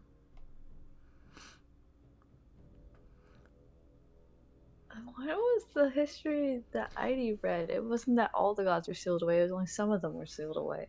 And that's what the research said. The gods were specifically sealed away, but Evros, the material plane, was separated from all the other planes.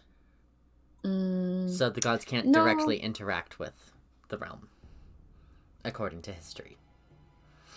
That could have been my friend who's not my friend. Kira's fault, to be honest with you. Right. That's a whole different story. So your friend made it so that the gods can now, what, walk Evros? Walk on if Earth? you release... So you know how the story of, like, Vidar and everything, right? Sure. And then they got locked away. And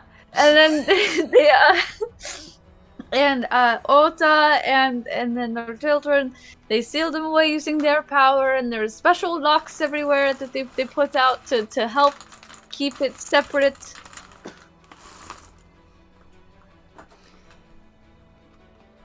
Uh-huh.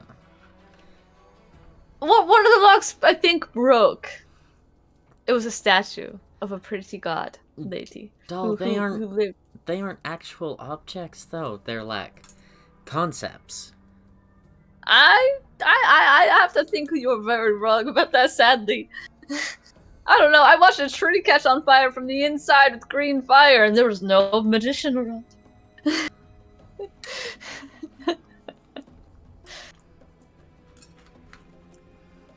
I mean, spontaneous combustion is a thing. We've seen it a lot down here in the Undercity. Try that in Chorus in negative weather.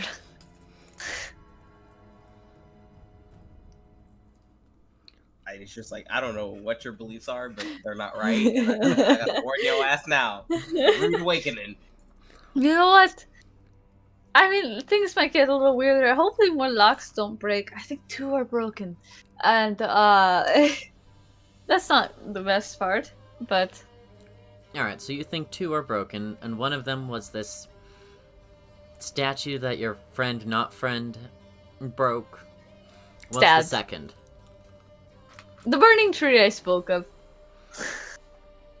But it doesn't matter now if I talk about them because they're broken. It's not like I can protect them. Why would you be the one to protect them? You're just a kid. Stab. Everyone keeps saying that, but like, I'm pretty sure I'm normal age to leave my tribe just fine.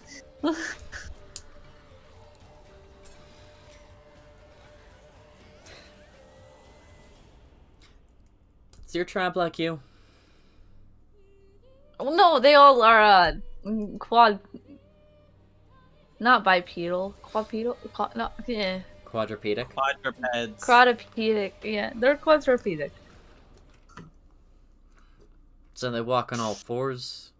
Like Yeah. feral beasts? Centaurs. Oh, centaurs.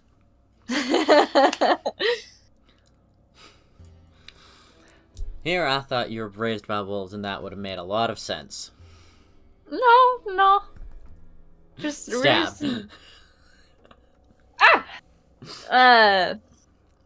Just raised in course. Mm-hmm.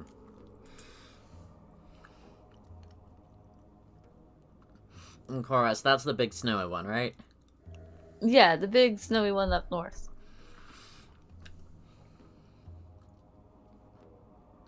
I heard it's the size of Canada, but I have no idea what Canada is. Ow. Sorry for hurting you, Havoc. It wasn't you, it was my fingernail. Okay. Okay.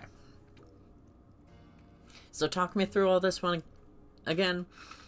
You were raised by centaurs in Koras, Yes. but you're a wood elf. Yes. And the elves, they come from that weird-ass tree relay. I think. How did you get there? I don't know. I've never bothered to ask. Okay. So you were raised by centaurs, you have no idea how you came to be there. Yes. You never thought to look for your own people. No. And now your friend that isn't a friend is breaking the anchors that are keeping the gods away from us, but also releasing the other gods. Yes. And But they only broke the one. I don't think they're trying to break any more, but I have no idea. I haven't spoken to them. And it's your personal mission to protect these anchors that are actual physical objects that can be broken.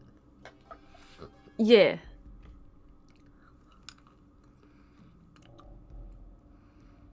Why you? Because it came to me in a dream. Okay? And I dreamt that I married a fucking Darfellan, but you don't see me swimming in the ocean.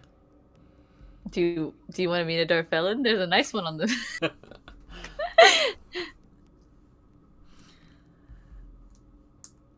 I don't think I'm going to marry anyone anytime soon. I don't do any of that. I know that wasn't the point of what you were stating. I was I saying just also sometimes happen to dreams know are one. just dreams, and you shouldn't go after all of them. Probably. I mean, hell, But what you...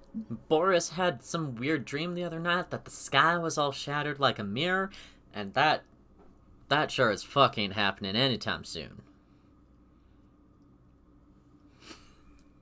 That sounds a little more realistic to me than I think you could possibly realize.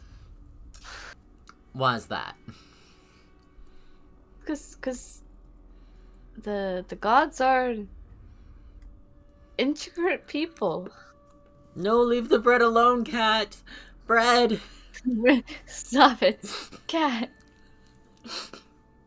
Sorry. My cat also likes bread.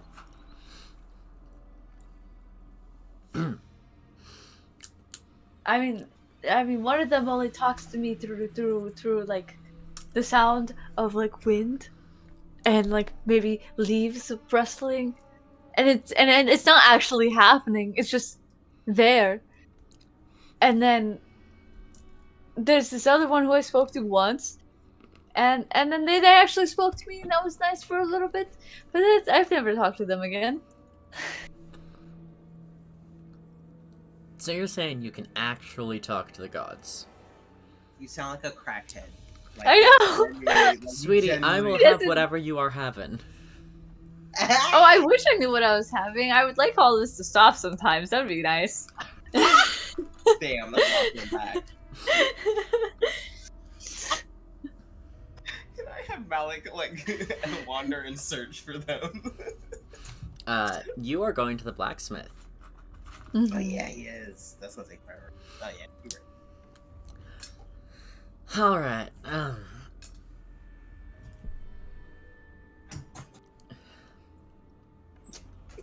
Give this lady a midlife Are crisis. you okay? I'm fine. I've almost died like 3 times, but I'm fine. That Dude, there's a whole nother realm, and then it's like no time has passed. I don't. bread. But it was 2 years. Bread. It's...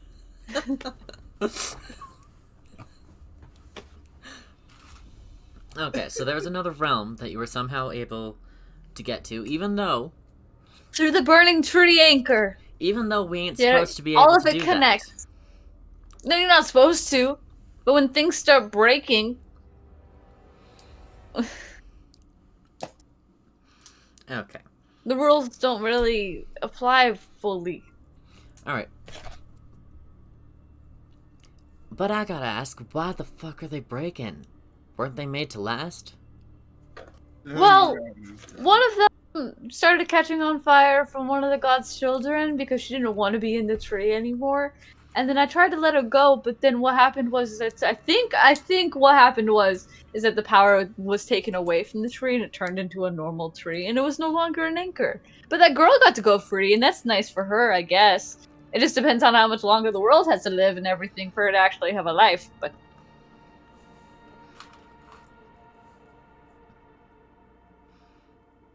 Okay. So there was a girl in the tree, yeah, and she was on fire. And She was a she's one fire of the lady. god's children. yeah. The Earth Mother specifically. I would have just sitting there like, stop giving away my secrets. Shut the fuck up. Like that. Random NPC. Right, okay, I think I'm blowing your mind. Or I sound insane. Either way, you don't seem happy. but why would she be in the tree in the first place? I don't know. I don't have to. It's not. I don't have the power to ask that type of question. I don't think. I think she was the offering that grew the tree as to be an anchor in the first place. I think. Can't remember. The gods offered some of their power to create the seals themselves. As far as all we know about it. Right. Okay, so if it's godly power, then it shouldn't have been able to be broken by your friend who's not a friend. Well, that's the statue. And that one, she stabbed it. Well, still, you would think something that important shouldn't be able to be broken that easy. Well, that one was Unless created unless by... it's supposed to break. I mean, I guess you're gonna have to fight Vidar at some point. I don't think, because I feel like, the not our realm and the gods realm being so far apart probably not used to be that way before Vidar happened, and maybe things need to go back to how they are. But that will cause probably an apocalypse if Vidar isn't killed. And that's probably not a good idea. And why are we worried about Vidar the most? I mean, there were lots of gods sealed away. Well, that's true, but he led them. Don't mean he's still in charge. That's true. Oh, you got a very good point, Jules. I'm just saying, you know, you put a bunch of people in the same place, and, you know, one person might start out as the manager, but eventually there's going to be an uprising, and someone else will take Get out of over. Vidar. They just beat the fuck out of Vidar, said, move, bitch, someone else is in charge.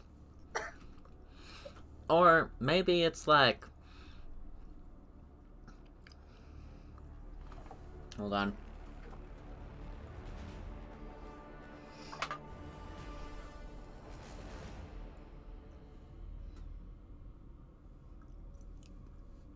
Give me a second.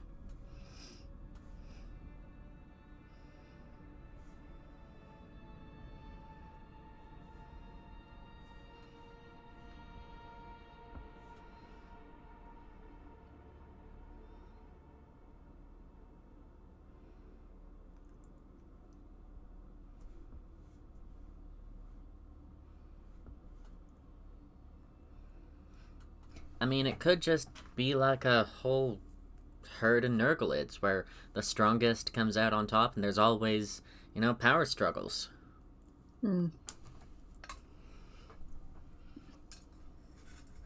Very, very, very good points. I have no idea who would actually be in charge when that happens. And if these locks are real locks like you're saying and they're breaking, life as we know it might change. Oh, well, yeah, that's bound to happen. I'm saying... I mean, one of the gods is supposedly planning on taking out maybe all the centaurs, and then all the Darfelans. And it's like, why? There's no point for that.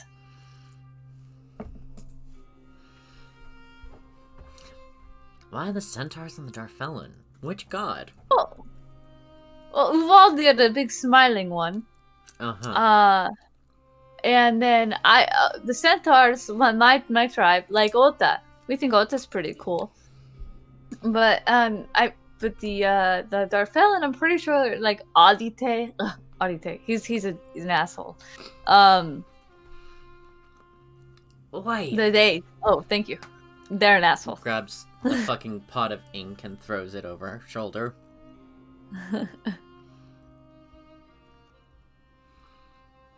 Oh, what's that for? Omen? Did I say something I shouldn't have? Look, you can have your whole fuck the gods attitude. No, don't But fuck the gods. It's just Adite's a butthead and he's mean to Malik. But if you bring their wrath down upon my shop, I am going to hunt you to the ends of the earth. Planet. Ends of the planet. When Malik gets possessed, he just appears in the shop and goes, so I heard there was bad mouthing about me in this establishment. And they're like, God damn it, I'm gonna beat that wood elf's ass.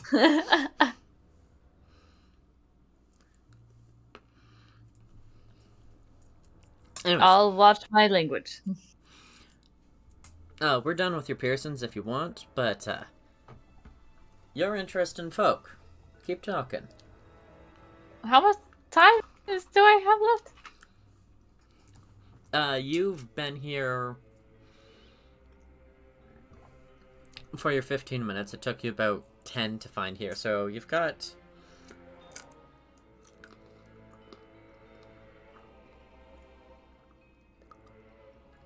15 minutes left. Okay, yeah, she'll keep going. Well, anyways, and that I think, but something to do with Eidelia. But Eidelia, I'm pretty sure, was also sealed away with Uvaldir, and then got released when Sierra broke that other lock. Because that was very coincidental when Malik met Eidelia to that happening, and I still think that's how it worked. But Who's Malik, and why aren't they cavorting with the shadow below? Malik is Darfelin that I spoke about earlier, and Malik follows Adite. Is the simplest way to put it. Alright. So, the fucking shadow below has followers in this day and age, got it? The Darfelin. Some of them. Specifically the pod Malik is from.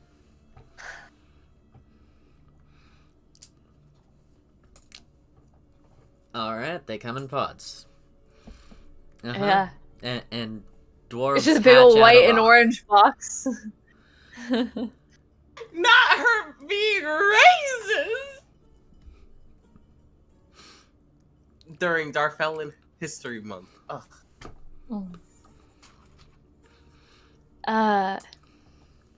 Do they hatch out of the rock? Heidi's genuinely asking her, do they hatch out of rocks?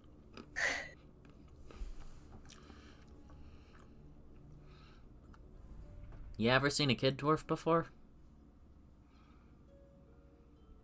You got a big point.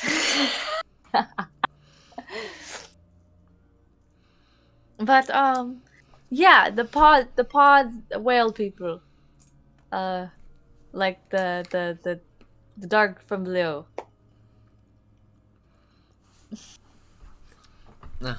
But Valdir is kind of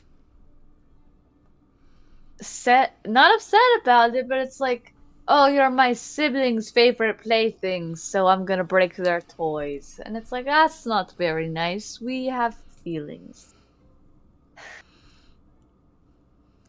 But the gods don't care about feelings. Or their own feelings, anyways. They care about themselves a lot. Which is important for self-survival.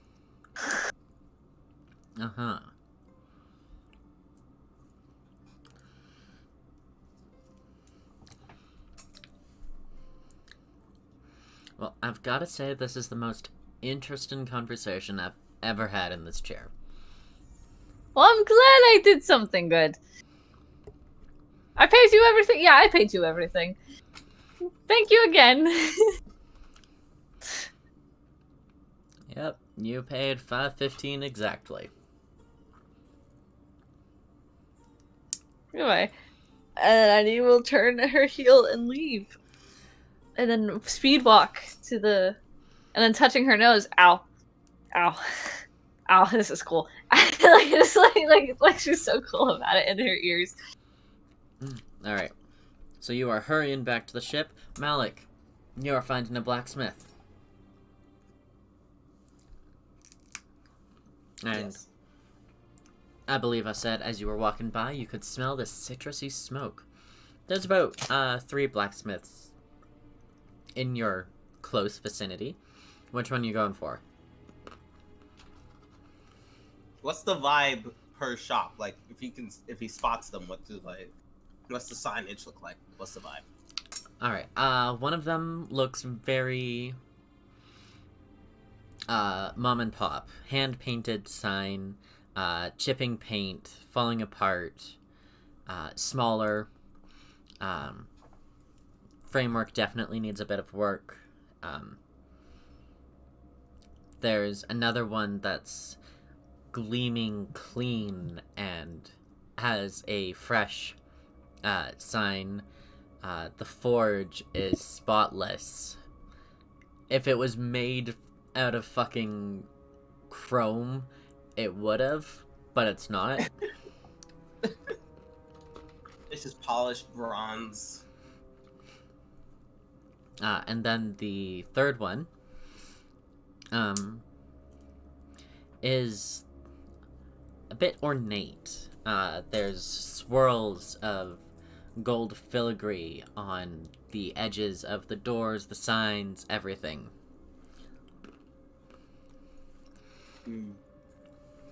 He's gonna go to the mom and pop shop. All right. So you enter the shop, and there's this older dwarven male, big bushy black beard, and he is over by the tanning rack, and he's showing this little girl, hair pulled into black braids, how to tan leather. Oh. He almost doesn't want to interrupt. He like walks in and he like, does the door jingle or anything? It does sound like it was supposed to jingle, but instead of, a doo-doo-doo, it's like a He gets startled just walking in the damn door. Do they notice? Like, do they hear it? Yeah, so the dude, just be with you in 1 sec. And so you gotta do even strokes. Malik's gonna just take his time. Is it like a front office? Like he can see some of the stuff like around him, like close, or he'd have to like go to the counter and wait? Is there any Most browsing? everything is up front here. There is 2 small doors to the back that both very clearly have Dwarvish writing on them. Can you even read Dwarvish? He language is none. That's not accurate. Hold on. Something.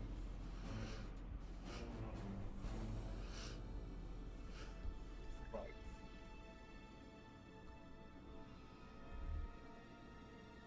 Top your security up. I just need to know language. You have Common, Common, Giant, and Darfellan. Yeah, that's it. I'm gonna... Just leave it. I'll fix it.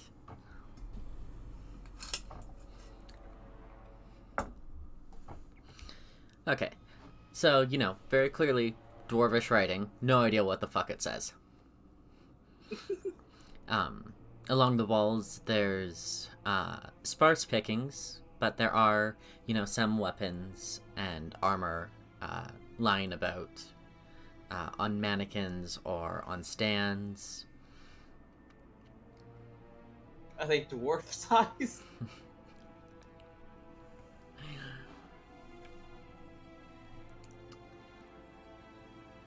Are you looking from a distance, or are you going up close? He's gonna go up close, like while he waits. Alright, so you go up to weapon or armor? Armor. Okay. My AC's too damn low.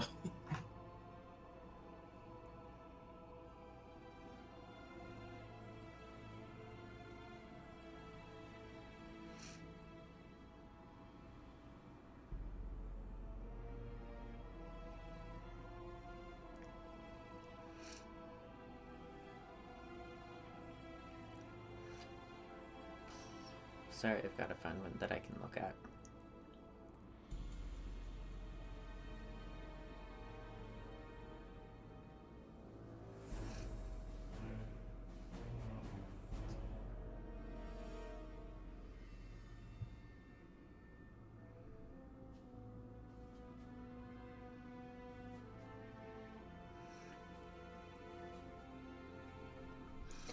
Alright. So there are a few sets of armor sitting about. And as you get close, they have tags on each of them. And I need you to roll for me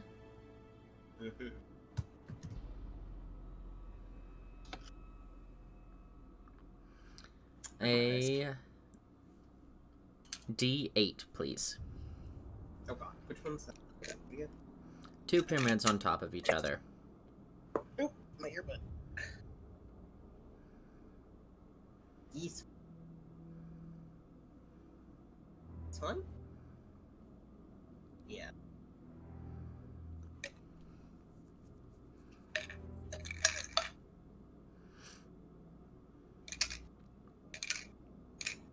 You said 2? Or just 1? Just 1d8.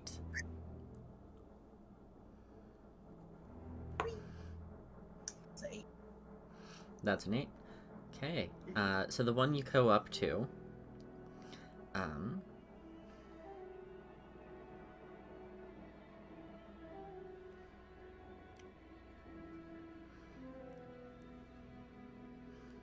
hold on.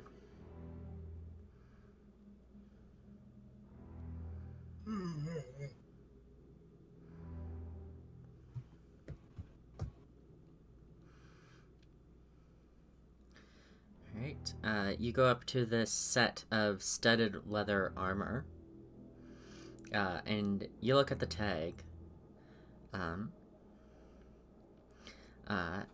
it says that it's armor of necrotic resistance. There's a little asterisk at the very bottom that says armor sizes to user. Oh, it auto sizes? Oh, that's fucking radical. Oh my god. Love it. Okay. Necrotic resistance. Going against that necrotic lich bitch, honestly, that's not a bad idea. What's the price tag say? Let me find my spreadsheet.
I had lost the thing. Okay.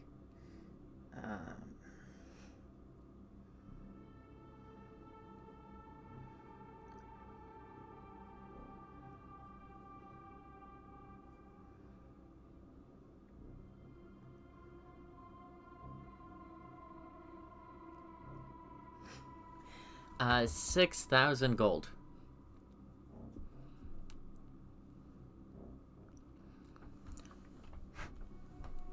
You ever go to a store and you pick up the price tag, and the way you put the price tag away is just so smooth, it almost looks like you're not poor.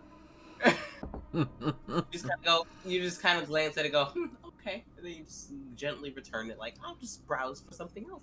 No, it's Malik is mortified. Like, he expected expensive, because, like, that's really good armor. But, like, just the way he flips it back, he's like, okay. He goes to look at the weapons. At the weapons? Mm-hmm.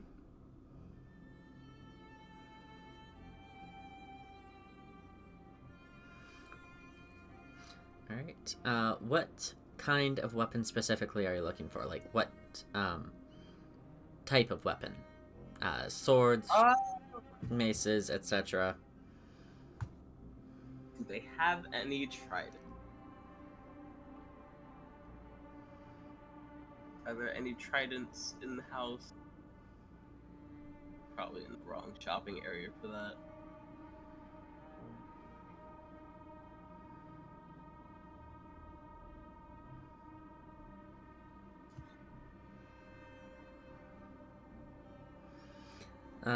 There is a trident, that looks like it has coral and shells growing off of it, and it almost seems to be carved from, some, shells itself.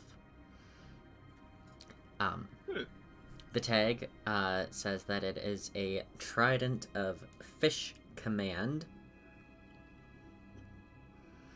And Okay, the price is 800 gold.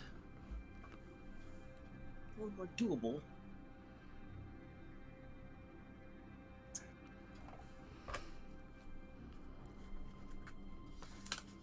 So, the Trident of Fish Command Yep. for 800 gold. How much did he spend on? What did he name her? Tidewalker?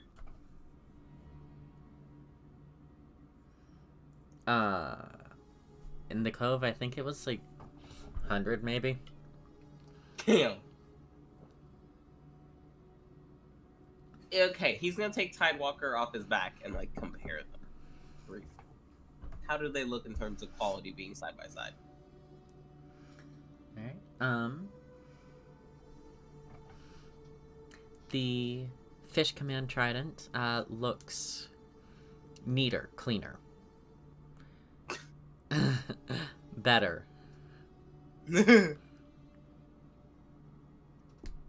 What does Tidewalker even do that I like her so much? Is it just because she's silver? She's not silver. She's not? All this time. Uh, Oh no, my axe is silver. she's just, I believe, like a +1 weapon. Okay, alright. Well, it's probably still worth 100 gold. He mutters, like, under his breath about seeing about trading it in. Is that the only trident you said it was?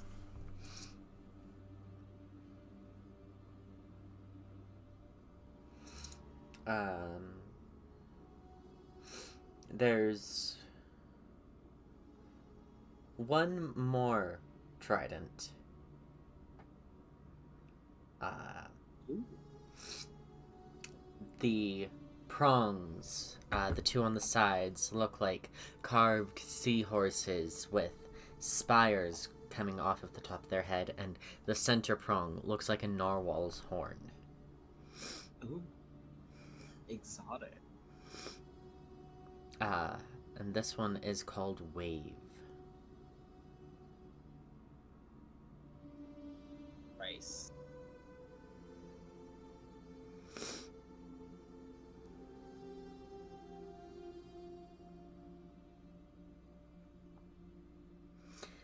Yes, price. Hold on.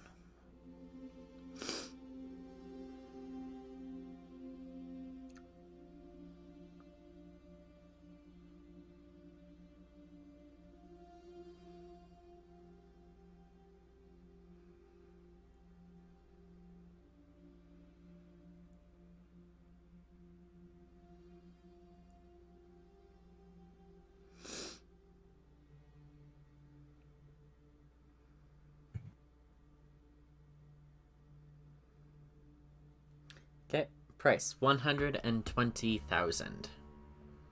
Ooh.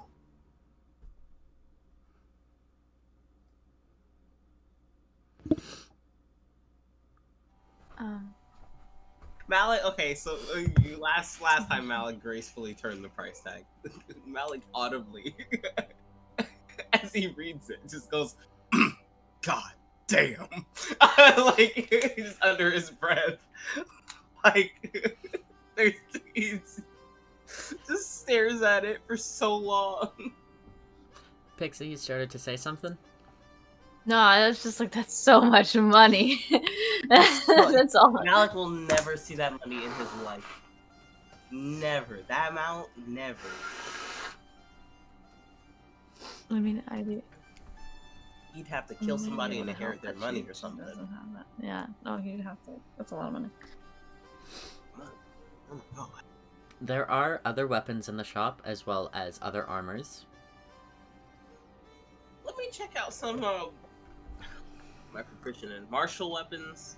What are martial? Let me check out some martial weapons.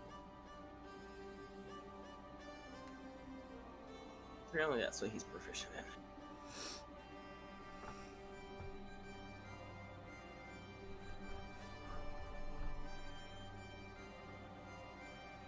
Besides the tridents that are awesome.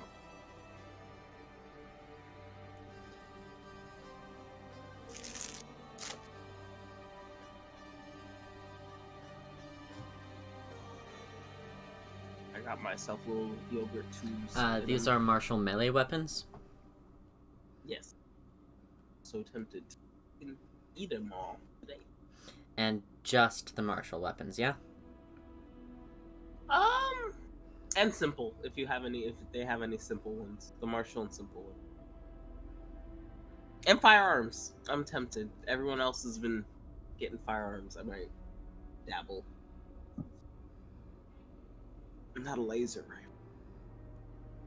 Yeah.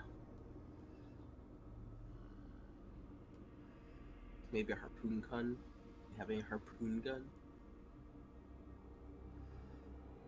Still have a harpoon. I don't have a gun to put it in.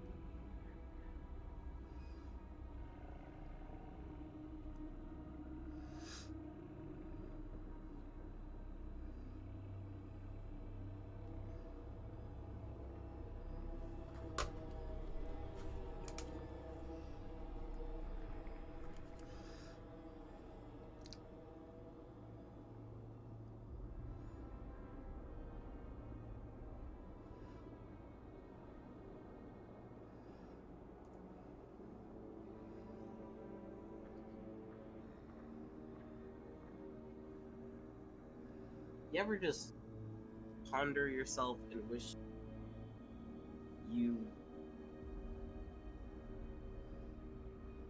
had experience in a different profession? You're just like, it's not embarrassed, but you're just like, wish I knew. As Malik's like looking at all these things and like all the Ford shit, he's like, man, I wish like fuck fishing. Like what an upbringing. Like that's not gonna serve me whatsoever. I wish I knew how to fucking tinker with shit like so fucking cool. Could do a badass underwater forge, you know? He's just silently cursing his childhood. Alright. There is this, bronze, double-handed great axe. Massive blades on either side. Intricate dwarven carvings along the edge. The tag reads Berserker Axe. And the price...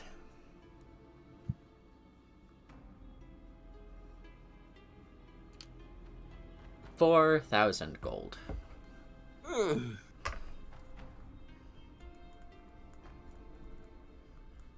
Next.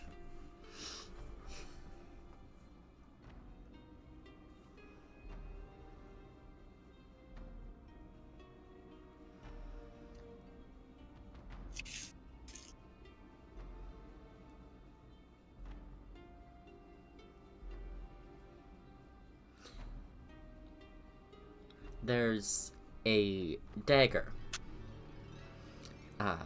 made of jagged stone, and the blade has this maze-like pattern inscribed on the blade itself with no discernible beginning or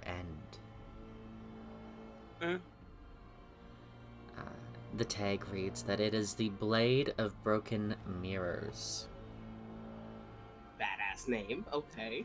Good start. The price reads 20,000. Oh, God! Malik sweeps quietly to himself as he moves on to the next one. God! It's just browsing. He's just speed browsing at this point. Speed round.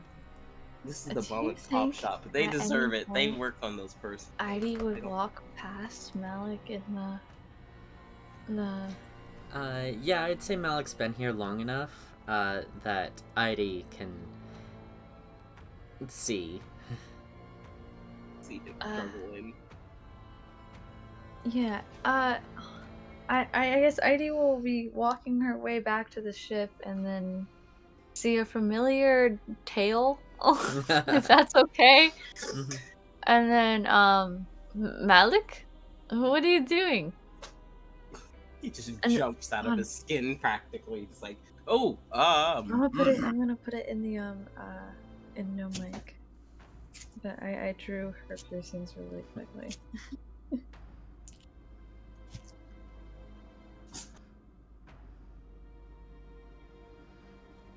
Here it is. There we go. There is a great sword.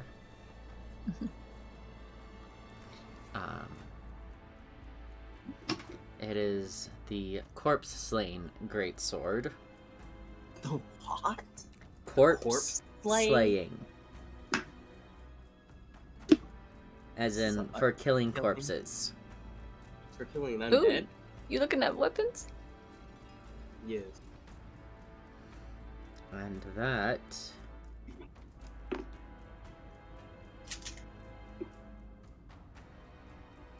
is 2,000. He just Heidi can just see the disappointment as he sighs and moves on to the next one. Do you like that? I mean, I'm just kind of just looking. And the final weapon that is out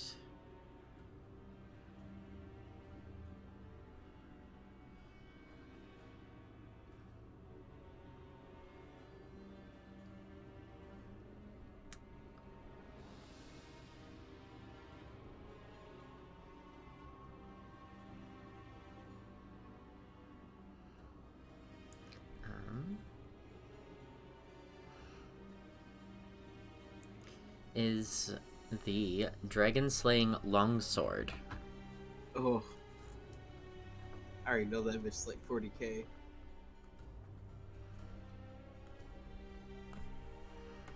And that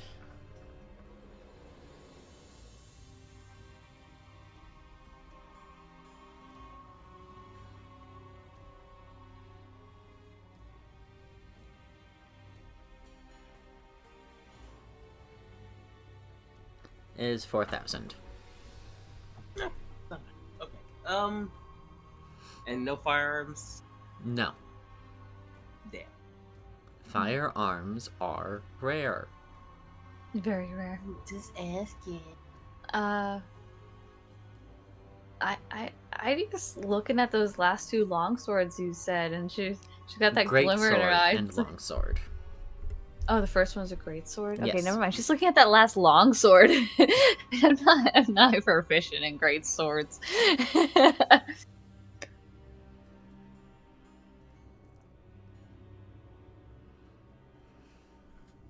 What was the? What was the dagger? And The Blade of Broken Mirrors. yes. How much was that one again? That was the 20k. I believe that one was the 20k. Yeah. God damn! Fuck! I love that one. Shit. both harpoons. The one harpoon was like 100 and something, right? 2 tridents. One of them was 100 and something K. Yeah. The 120. other one was... God. The other one was... The other one was 800. Oh, yeah, that one's not that bad. Mm, What was the one that was 2,000? Was that the greatsword? yeah. Yes. And he said there was an axe. The Berserker Axe. How much was that one?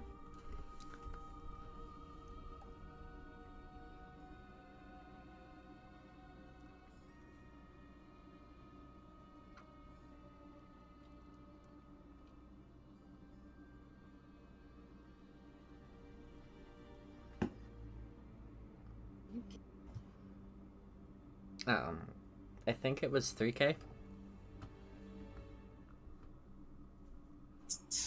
Do you like it? Eide's just creepily right behind him again. Malik like jolts and he looks at her. He's like, "Bitch, why are you so close?" I kind of like the trident, and I mean, the axe is cool. I mean, I really like the dagger. It's way out of my price range. I do need more, better armor. I haven't looked at all that yet, and I know we're probably getting close to the time we gotta head out. Yep.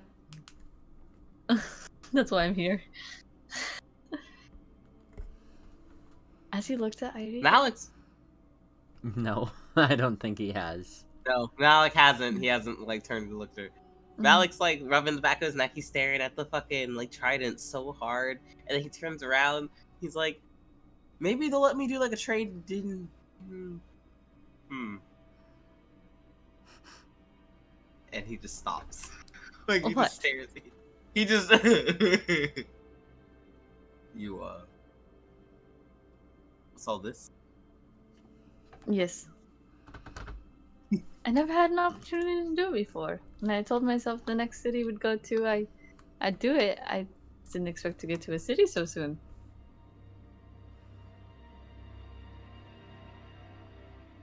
You know, it doesn't look bad. I mean, it's nice. How much was that? 515 gold, and then they said something about me being too young. I don't know what they were going off about, so I gave them an extra 50 gold to shut the hell up about it because I'm not too young. I don't understand. I mean, in elf standards, you're probably I mean, I guess in any standard, 22 is young adult, but like still, it's well, not. I mean, no. Don't like, worry. Like I'm not that young. I can make my own decisions. I can think like a person. Like you're Yeah. raised under centaur standards, but under elf standards, people are gonna hold you to a different, like, because they think you're an elf. So, like, the culture I is mean, always- I am an elf. but you were raised under centaur, like, age standards. They're not gonna hold you to the same caliber because they're centaur. Oh, they have a different coming of age. I guess that Yeah, makes sense. So for elves, you're kind of like a 11-year-old. It's a little off for them. They want to just make sure you're making the right decision. Not pissing off your elf parents that you don't have. I don't know. If I walked in there being 25, 26, 28, do we count the 2 years or do we not? Eide isn't How old because am they I? didn't age. Oh god. I don't like thinking about it. Anyway, yeah. If I think he had a birthday, so he was 26. Eide technically would be 24 already because they would have passed her birthday twice. Malik would be fucking 28. Ugh, God. But no, she's still 22 because she hasn't aged 2 more years. Malik was like, I'm 26, but a 26-year-old Darfellan and a 23-year-old elf, completely different standards. They're gonna not ask me many questions because I'm already at the age for my race where it's, I'm old, not middle aged, really average. I don't know. I wonder why they would make a coming in age so far into life. Anyways, I'm gonna look They at this live for longsword. fucking And no, ever. Heidi walked away. Malik will painstakingly he's waiting for the shop dude because he wants to trade in. Oh yeah. Tidewalker. He's sort of Oh. hovering behind you guys. Oh. Y'all Oh. finding everything all right? Is this? Oh, No, you go. You've been waiting here longer. well, you already have what you want picked out, so just it's fine. Is there any other longswords, or is that the only longsword? I'm looking for Everything something we more have close is out. range. Everything we have is out. I'd like to get that longsword. I don't know, dragon sounds cool. We fought a dragon. Did you now? And you live to tell the tale, eh? Barely. Yeah, I'd help. Sure you need the sword? Yes. Yeah. And then Malik, I'll cover I'll cover 1,000 of whatever you get. Oh, you don't got to do that. I don't want to. I got a method going on here. I'll cover 1,000 of whatever you get. You know when you want to tell your friend to not fucking do the thing, but they're gonna do it anyway. So he's just giving her the look. Well, first I don't want to have you split up my accept- gold. I can just give him a ruby, and then it's fine. And then that's 5,000, and then I don't have to sit there and count it all out. You just take a chunk out of it, just get 3,000. Well, Malik kind of looks a little nervous. He's like, "Well, do you accept trade-ins? Like, will you accept me giving you?" I mean, it definitely depends on the item itself. But Take Tidewalker out, and he kind of displays. Show them what you got. Show them what you got. alright, bring it over to the counter and I will take a look-see. Brings Tidewalker to the counter and delicately sets her down. She was polished during the days that they were working on the ship. Because takes care of his baby. If you say so.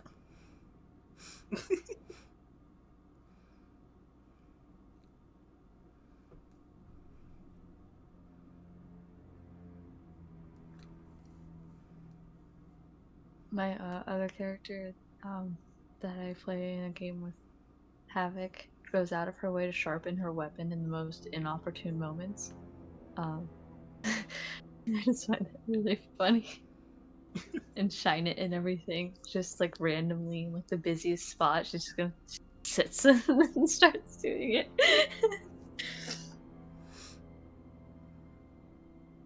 Malik fucking neglects them shits until they actually get time to themselves, and then he's like, "Oh, probably do that." Sorry, I'm just finding the thing where I priced out your stuff. Because I know Malik, like, he paid for it, and then he went somewhere and he asked someone about it to appraise it, and they were like, "Where'd you buy this?" And he's like, "Forgotten Cove," and they go, "It shows," and he's like, "Oh my god, that's so fucking mean." And then he went to another place, and they're like, "Oh my god, that's so nice," and he's like, "I was told it was a cheap piece of shit," and they're like, "No," and he's like, I don't know what to think anymore. He'll believe a dwarf over anyone, frankly. Especially Papa Dwarf. We'll believe anything Papa. Fuck, where did I put it?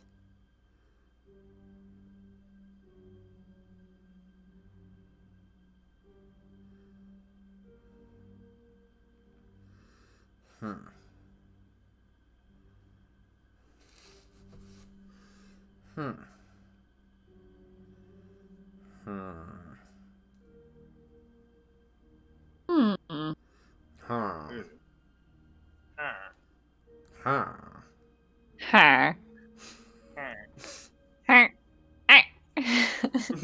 not the beating up the fucking villager noise.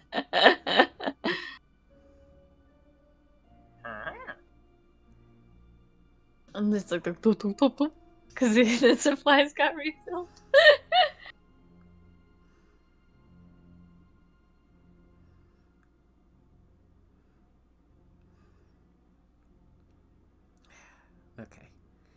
Guess we're doing this the old-fashioned way.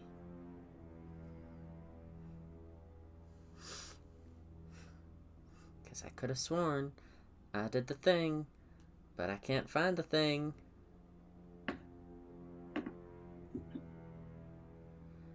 So what we're going to do is find the other thing.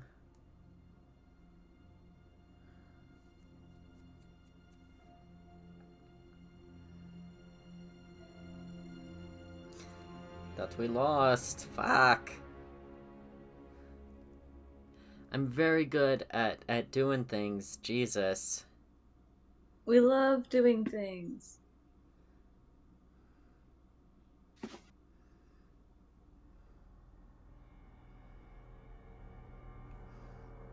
Okay. Now let's God. do this Yes. thing. Damn. And then this thing. We look at Tidewalker, which is that. Okay.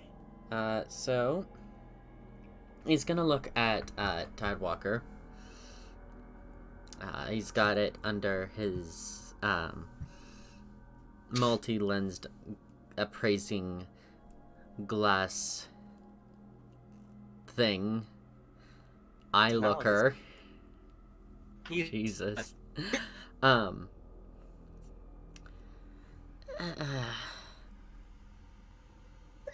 I can give you maybe 6 for it. 600. Okay, alright. Malik sighs a breath of relief. Oh, okay. Did you think just 6 gold or 6k? Yes, he thought 6 gold. He was gonna cry. He was like, oh, damn, I really got swindled. I've been fighting with this bitch, and it's for 6 gold? Fuck me. Okay, 600 is better than he thought. That works perfectly. I just wanted to trade it in for the... Not that trident, but the other one. It's 800. Oh, dude. The fish command one? Is that the one? That's the one that's 800. Oh, yeah. I mean, if you really don't want Lace to think you're a fish, maybe you shouldn't get the one that lets you talk to fish. Does it matter what Lace thinks at this point? You know No, those but you you should know those understand. comic scrolls? This one, we made it inspired by that one dude, Water Lad.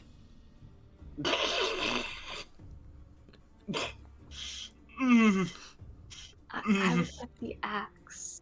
How much is the axe? Again? 3k.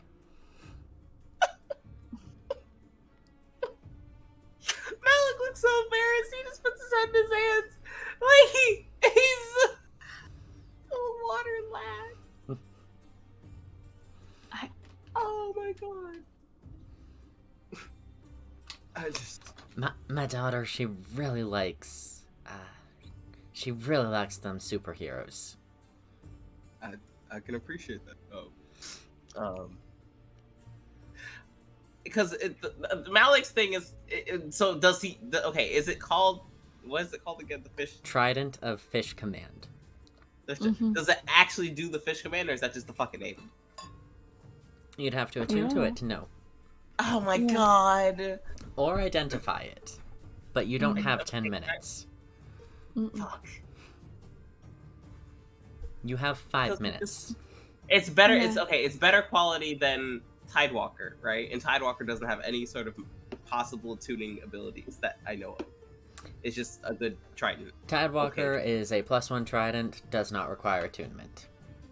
Okay, so at this point, it's better than Tidewalker. That's all he cares about.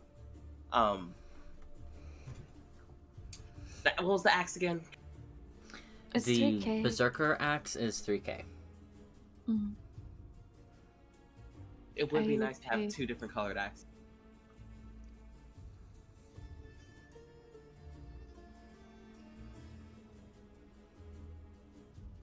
But ID said she's only paying 1,000. I mean, you could ask for more, but she offered immediately that to make it easier. He's not the. With Eide's offering, And the trade-in, so 1600. plus the trade-in, you have enough to get it, but it takes everything. Takes. Mhm. Well, But there's always opportunities for money later. And then I also don't mind putting down 400 on this either, so you only really have to pay 1,000. I don't need it that bad. It's fine. I'll just. You sure? Oh no, we're gonna Yeah. have another opportunity to sit and buy weapons. I am going to say Berserker Axe might do you very well, Mr. Barbarian. That's what I'm thinking. That's what I didn't want to butt in and fight for metagame, but like, it's just that's what I'm thinking would be better for Malik. But Eide Okay. wouldn't say that. Eide wouldn't say that. He presents Ocean's Chasm because Alright. well, Ocean's Chasm, which is the +2 battle axe. And the long because I'm sword. assuming they're both basic. They're just pretty. Apparently, Ocean's Chasm is a magic item. They both are. Mhm. They both. Ocean's Chasm is a +2 weapon, by the way. Mhm. Oh. It's So a one's good +1, weapon. one's +2. I can give you 1,000 for that one. Then you don't have to pay anything if I just also if you take the spare 400 offer, and you can just owe me a favor. The side eye. He shoots ID. If you feel be- bad about it, I do feel bad. then you'll owe me a favor. Don't pay me back. Damn, think you the- filthy wretch. We'll take the longsword and the berserker axe. You're not getting that trident, are you? I'm not getting it. Yeah, just those two things.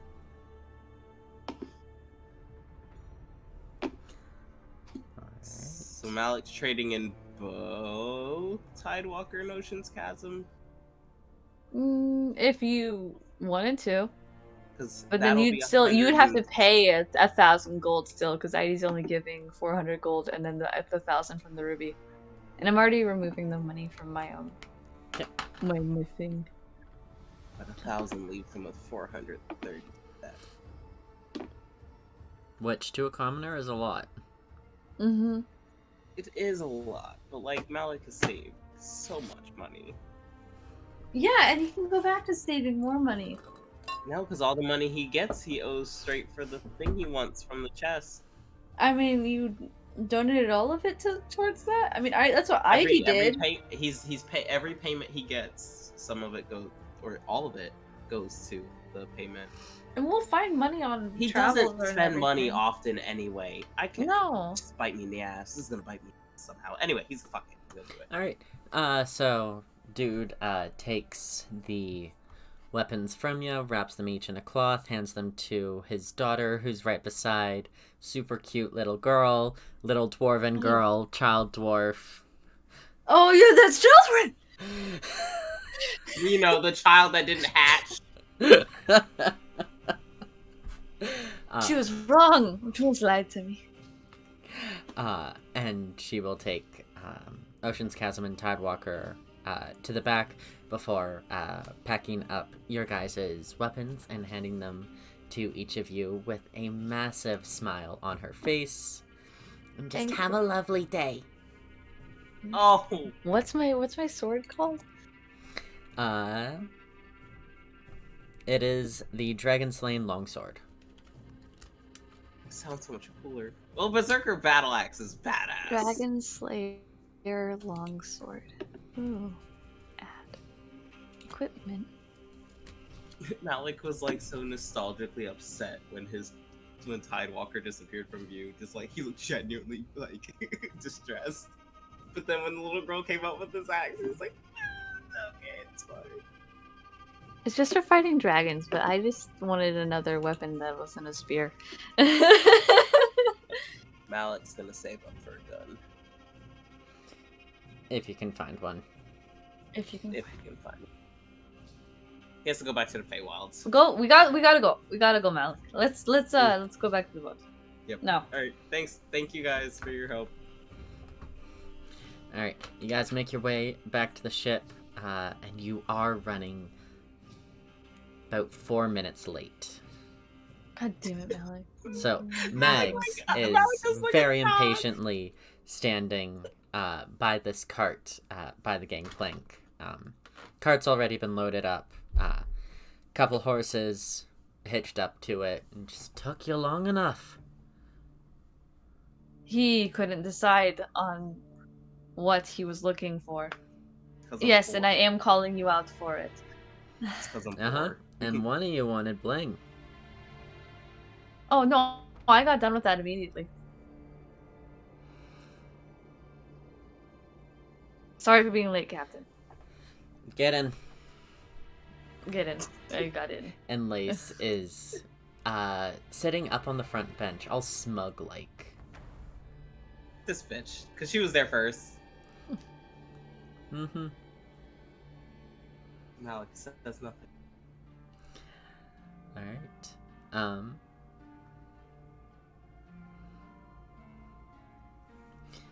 Megs hops up into the driver's seat and just, alright.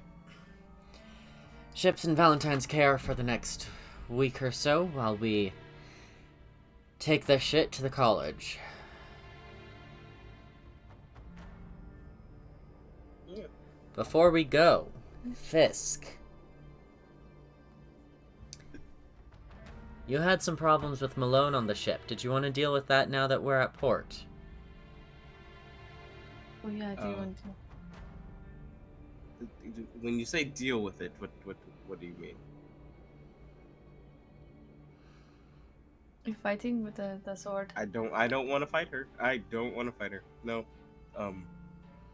Eve, wait. I feel like my life would be in danger. I don't want to fight her. She's just a caster. No, I get a vibe. I just don't. No. The fact Kellen kept her around is my first red flag. I don't put her. No, I'm good. Hey. Look, Steel, he's a fucking bleeding heart. Yeah, but like, not. He would take in a Not- mass murderer and try to nurture them to the right path. It was like more so Orion's attachment that probably is my biggest. Jealous.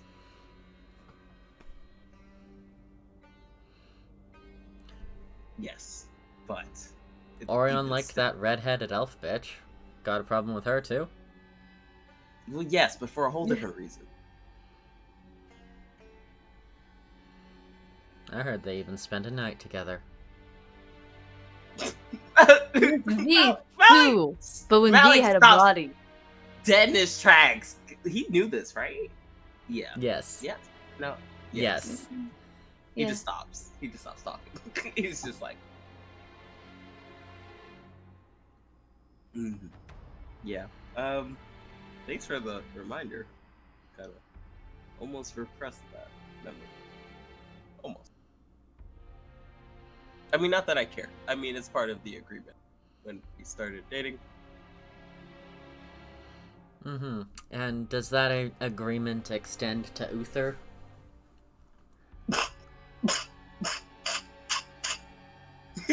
He chokes immediately, starts coughing. Kurt's been moving, by the way. He's facing a whole different direction. He's avoiding eye contact. He's like, I don't know what you're talking about. I'm suddenly deaf. She's looking forward. No eye contact.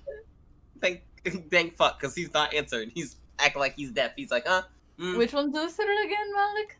I don't. He's the one. Puddles likes him. He's lovely. He was. Did teaching you me, and Luther do a thing? we were doing woodworking lessons. Uh-huh, sure you are. Would Heidi have heard? The deception. I have to roll this. Or do all the officers' cabins have the Only magic thing on it? Meg's cabin has Mhm. Oh the my silence god! charm. No! So I would thought they Ivy all have did. heard it? Oh no, yeah. No, Yeah. Heidi would have heard it. Heidi. Oh, that's the one you were. Oh, fuck off. Ideally, I don't say it. The one thing you can't do with your boyfriend. It's not like he. It's not like he would have. Even if he was on the fucking ship, he would have done it with me anyway. I know. I said you can't. It's not. Nothing's physically stopping us. He just won't. So you can't. It's out of your control. He won't. You can't. It's complicated. He has some homophobia he has to deal with. Thought he was over that after Vidrea said it was okay. That takes, I think, a while to deal with. Then why won't he just talk to me about dealing with it then? Instead of just fucking leaving me to think about it all the fucking. Emotions are hard. And especially from someone who doesn't deal with their emotions at all. Orion, not you. I mean, Maybe Malone was right.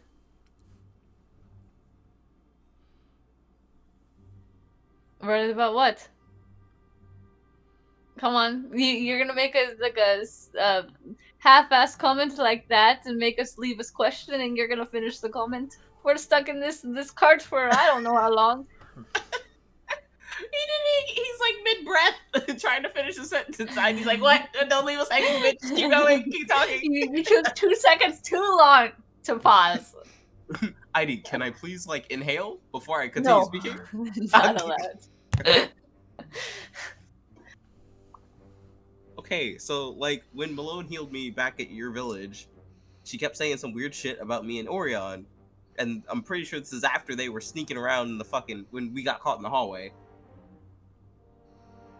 I couldn't hear nothing, and you said everything was fine, and Lay said everything was fine. Yeah, it was fine.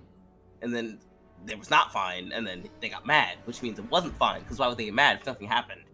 Because it's an invasion of privacy. When the fuck has Orion ever been a private fucking person?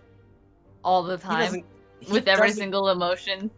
He doesn't really talk about how he feels. Just okay, because he represses how he feels. That's one thing. I'm talking about he doesn't give a fuck what people think about what he does or how he does it. That's just how Orion is. So why the fuck does all of a sudden it fucking matter if it wasn't something that he knew explicitly would cause problems if we discovered what it was?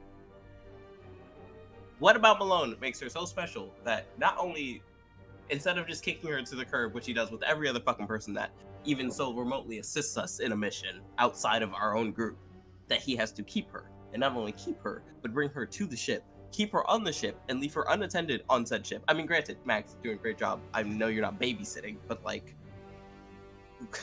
it's just, it doesn't sit right. And she just fucking prods and teases and says shit like, oh, you know, with the way you guys are anyway, you're better off just fucking leaving him. And why does someone else feel matter to you? Or their It did. opinion on it? It didn't. And then he left. And now I'm starting to think she's right. It's what you feel most matters. If you think she's right, then she might be right. If you think she's wrong, then she's probably wrong. I don't want to However you want to deal with it. I told her it'll end when it ends, and it's not up to her to decide it, which is true.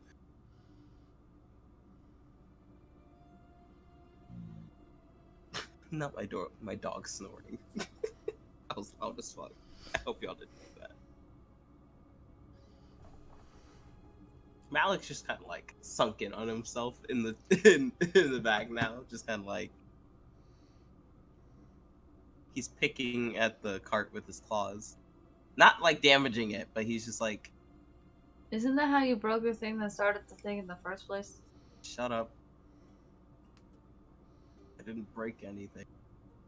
Fucking I mean, accident. technically, you did break something, whether on purpose or not.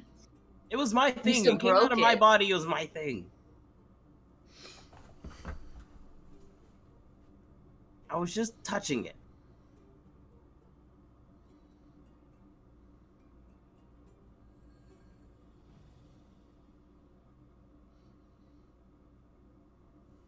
You guys, that's the thing about it. Just because you did it on accident doesn't change that it still happened. You still broke it, but you didn't mean to.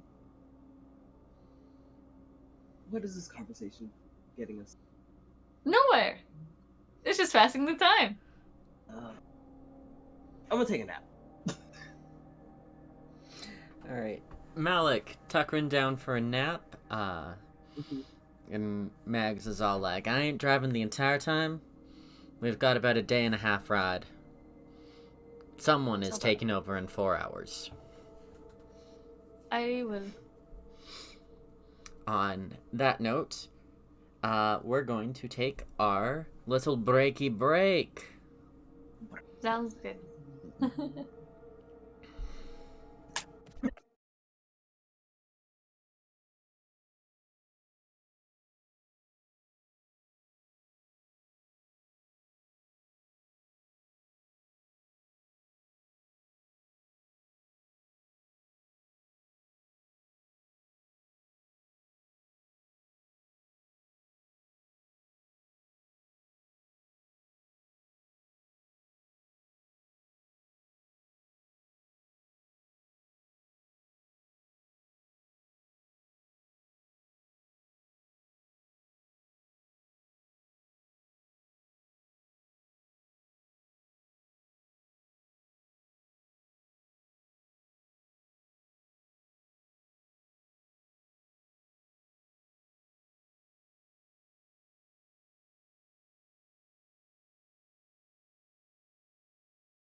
And we're back. Hello. Hi, Maya. Okay, but the door has to close a bit. Thank you. Alright. Welcome back to Natty 20. Our first half took a little bit longer than expected. But let's see. Who is recapping the first half? 1, 2, 3, 4, 5. Pixie! Okay, so Malik and Uther got to finish doing their training together. That's where we, I guess, kind of started. Then they left a note for Kellum, and then they spent time taking apart the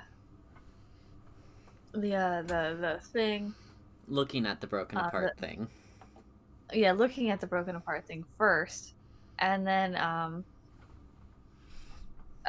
Malik was like, "Oh, I wish we could go ask Mags," and then Eide's like, "Let's go, come on, we can go ask Mags." We go talk to Mags, and then Mags is like, "Yeah, it's like a fountain thing, basically," and then Lou is like knows exactly what Max is talking about at this point, but Malik is just rolling low today, and no connection was made really, not like properly. And then basically it comes down to something about being a moon pool, but he still doesn't correlate that it's the same thing that Mags has. And then so Heidi asked if she's allowed to play with it like building blocks and put it together, and Mag's like, yeah, that's fine. And Heidi's like, I'll take it apart before we gotta go, and then it's like, yeah, that's fine. So the Heidi and Malik go put it together. I mean, Heidi puts it together. I don't know if Malik helps. Malik is with Heidi though, for sure. And then it's like almost correct, not quite, but Heidi wouldn't know. To her, it's correct. She's never seen it before. This is as correct as it's gonna get. And so Malik's like, I swear this looks familiar. Huh. I don't know what it is. And then They put it away after licking it a few times because yeah, Heidi licked it earlier because she made a joke about it being a soup fountain. She was really hoping for it to be soup, and turns out it was mint soup. At least that's what Heidi thinks. It was mint soup.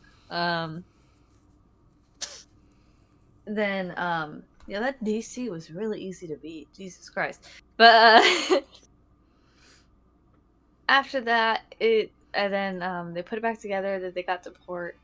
And Idi's like, how much time do we have? And Max is like, oh, you got 40 minutes. So Heidi goes and decides to go get piercings done.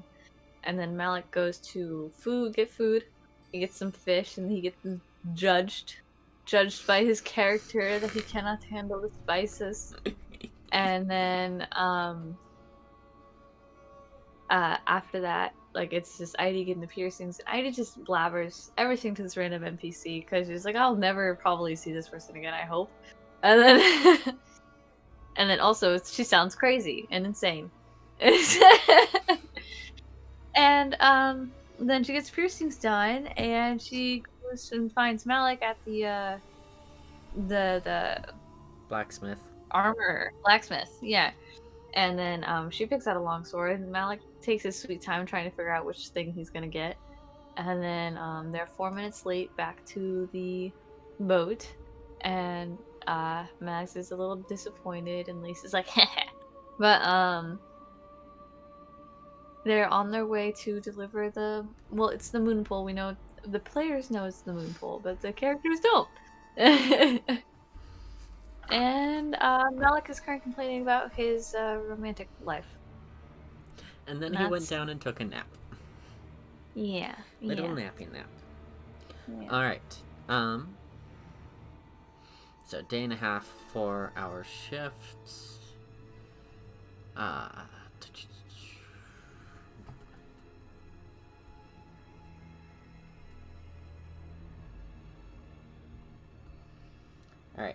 So there are 9 driving shifts total. Who wants to take 3?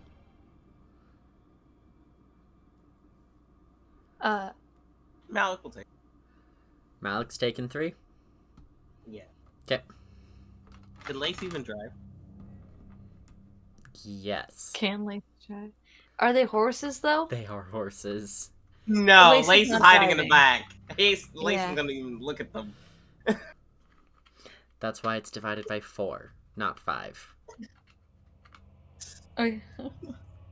Just her cussing, like, no, get Wait. them away from me. 3, it'd be 3. Should be 3. Yeah. Alright. 12 driving shifts, so everyone gets 4.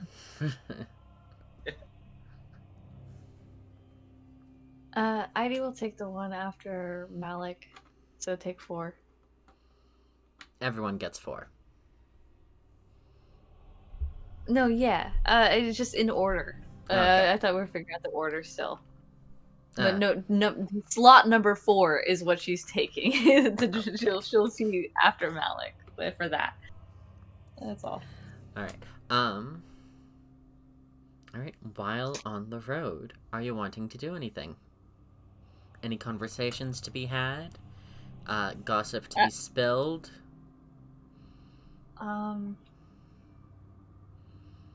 Does Heidi know any gossip? Can I roll to see if Heidi knows any gossip?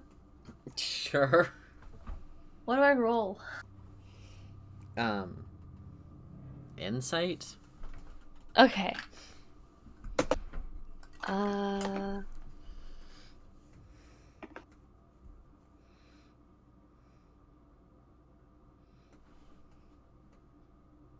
That's a 10 plus 5, 15. Malik and Uther slept together. Yeah. Megs, over the past 3 days, had 4 different women come to her room. God damn. Is that Dan's decision, or is that just how Mags is when Dan isn't here now because of how Dan has... Dan decided to make her a slut, so... Okay. She's gonna be a slut. No, it's fine. I support her. I was just Exactly, curious. I support women's wrongs.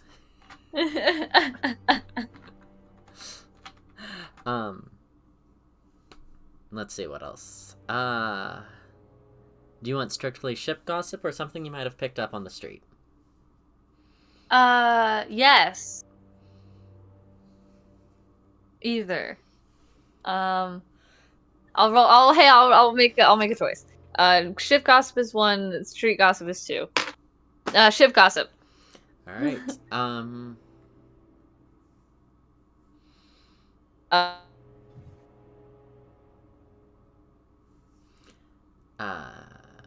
Gretke and Malone have been getting close over the past few days. Oh. Hey Mags. Have you heard about Gretke and Malone? I know you probably don't care. I just think it's interesting. What about them? I think it's cute. I mean, yes.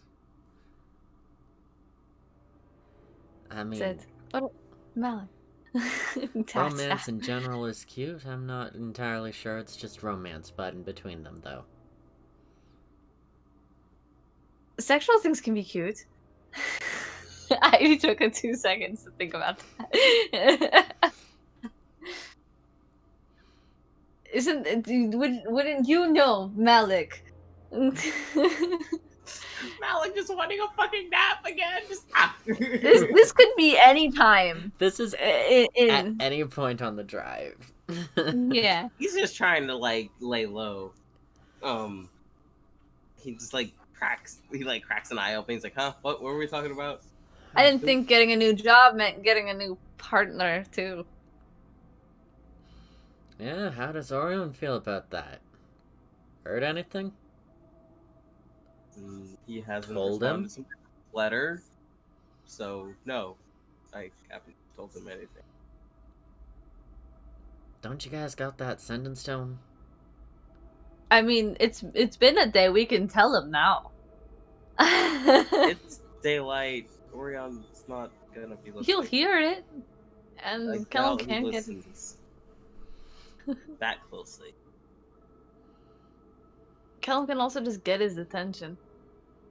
I doubt they're. I haven't used it yesterday. I mean, they might be, but you can wait till this evening. It has all day, as long as it's not used, and then we just gotta wait another 24 hours. So we can only send it in the evening for a second, or we wait the whole day. I mean, believe is how I it know works. talking to Kellum is important to you, so I wouldn't make you change the time we talk. I mean, as mad as I get about Orion about everything that happened, he's your partner. I'm not gonna take that away from you. I can talk to Callum tomorrow, or the next day, or the next day. I just the letter should have got to him by now. I would have expected a reply or something. You know Orion's not good with his words.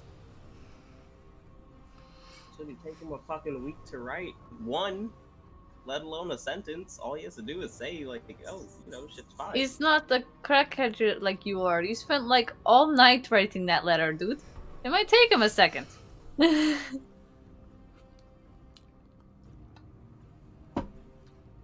know he's not the best to believe in, but I have a little faith sometimes. It wouldn't hurt. Prepare for the worst, but hope for the best. Looking so negative about it isn't gonna fix anything. I feel like that's all this relationship's ever been. Then fix it! With what? If he doesn't want to talk and get over being gay with me, because that's what it is, right? Is he doesn't want to be gay with me. I mean, what was the point? Like, how do you... If I might, How do you fix... Huh? Go ahead. Captain. he's in his 40s. He's got 40 years of Vidrea's bullshit to unlearn. That's gonna Trying to take say more it. than overnight.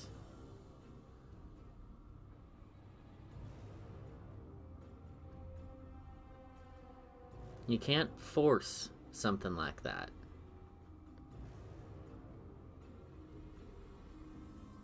It takes time. And when he was here, I saw he was trying.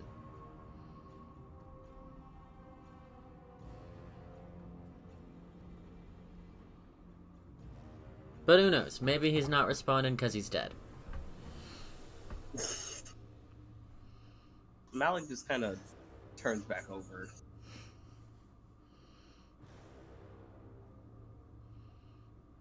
Oh, if he was dead, then Gellum, I think, would be dead too. Maybe? I don't know how it works. I'm pretty sure that's how it'd be. But I wouldn't be able to tell you because I haven't asked that much questions because we only get 25 words.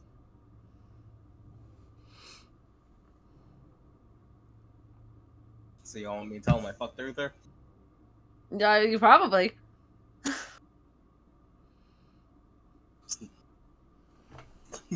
He was about to say something smart. And he I mean, I'm pretty sure Mag's lovers know about Mag's other lovers. Well, half the fucking ship are lovers at this point. Well, It's been 2 years. I bet in the beginning it wasn't half the fucking shit. It's been, I'm saying, but it's been 2 years. Like the whole fucking ship, like besides us. And not the men. Hell, even Ufer told me it was a one-time thing. Like I don't even get that. Oh, maybe the men.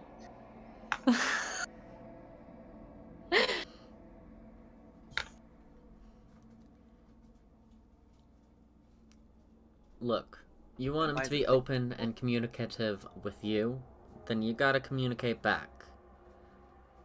You can't be a fucking brick wall.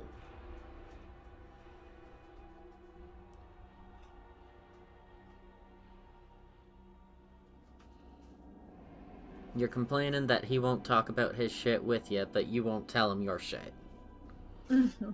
I wrote a letter. I mean, yeah, the sending stone exists. We can use it. I don't fucking care about that. But like, he doesn't. I feel like I talk to a wall, even when we do talk.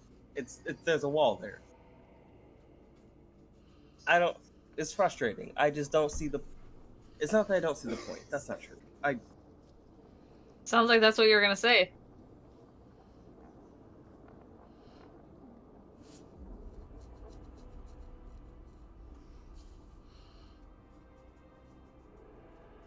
You're good for the boy, but you gotta talk to him.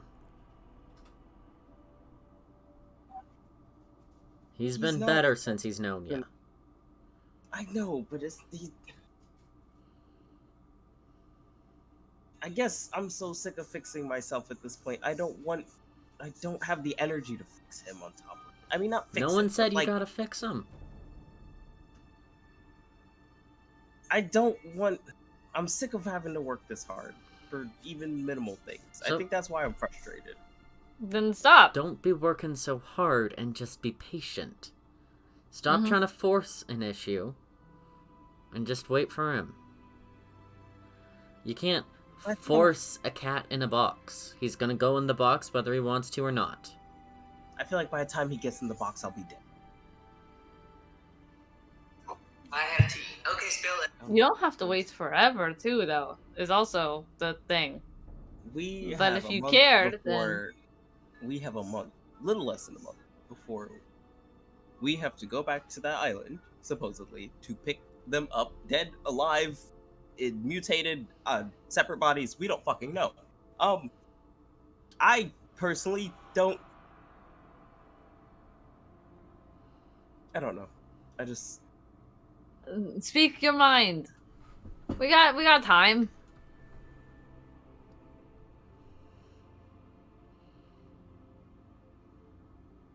You can see the cogwheels turning in his head because it looks like it's something Malik wants to talk about, needs to vent about.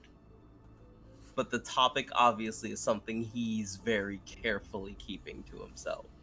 Can I roll persuasion? To do what? Talk Malik into talking. Because Malik clearly has to get this stuff off his chest. So he needs us to talk. He's gonna talk. We're gonna deal with this. Not once and for all, but we're gonna deal with some of it. Say what you want to say and I'll tell you what to roll. Okay.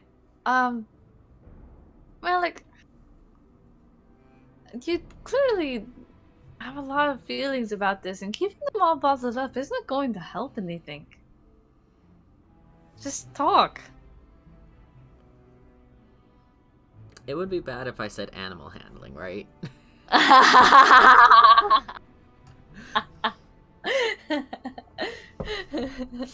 Awful. During Darfellan Pride Month. History Month. Good to see. Same shit.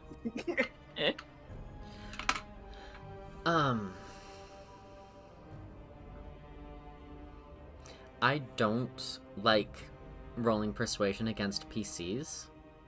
It's fine. So this is entirely up to Lou. If it does anything, or if it just pushes him further away.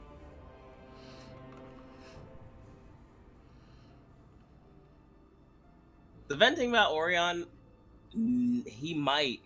I think he's done with arguing. He can about talk about this. anything. Also, But the other thing he wants to, the other thing that he wants, not even that he wants to talk about, that he needs to talk about, he's not going to because he doesn't feel like getting yelled at. So he just kind of grumbles under his breath that it's fine. He'll just deal with it when it comes to it. And if they want to talk to Orion tonight, he's up for it. He'll tell him the truth. But he just seems frustrated now. Like, and he shuts down. He doesn't want to talk anymore.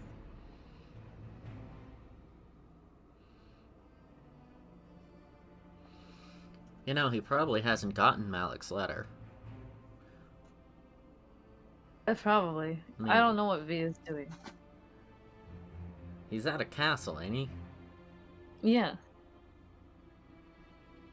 He might be in a fancy room, but he might be just as much a prisoner as Callum. Who knows? That's They what ain't I'm worried gonna about. let prisoners openly communicate with the outside world without it being monitored. I mean, hell, your fucking sending stone's probably tapped or something. And yeah, that's why we're not sharing too much about it. Just hoping Kellum is okay. I mean, we told him about Dallas, but it's the most in-depth we've gotten since receiving anything from Callum, knowing he was on the other end.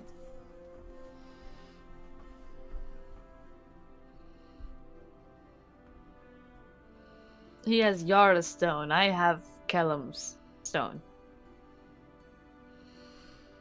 That ain't confusing one bit. No, I know. Orion dropped it when he decided to go with Yara to the castle. I don't know if he dropped it purposely or it's on accident.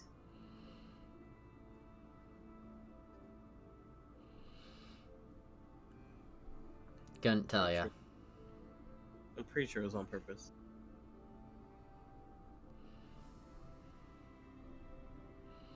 Heidi doesn't know. But I'm pretty sure, yeah, it was on purpose. But all I already saw was that it was there.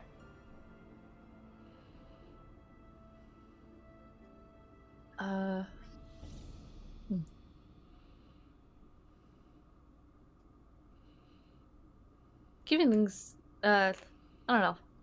It's better to, I think it's better to release, but he'll talk when he's ready.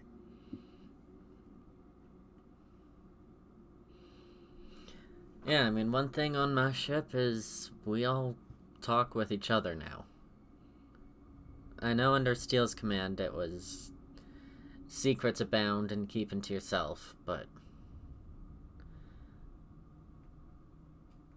I have found that open and honest communication among crew and bedmates tends to keep things running smooth.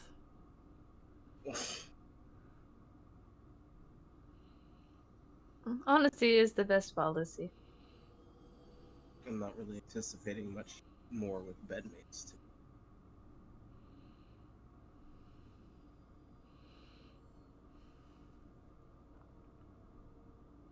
Say that again. I didn't. You kind of cut out a bit. I was trying to process what you said. I was like, "Nah, I'm just gonna ask you to repeat." He says, he doubts he's gonna be having many more bedmates, to be honest. You don't know what the future has to hold. None of that. I have to. And you slept with Uther, what, not even 24 hours ago? No, I mean a little more than that, because it took a while to put together back to Bronten. But 3 days ago.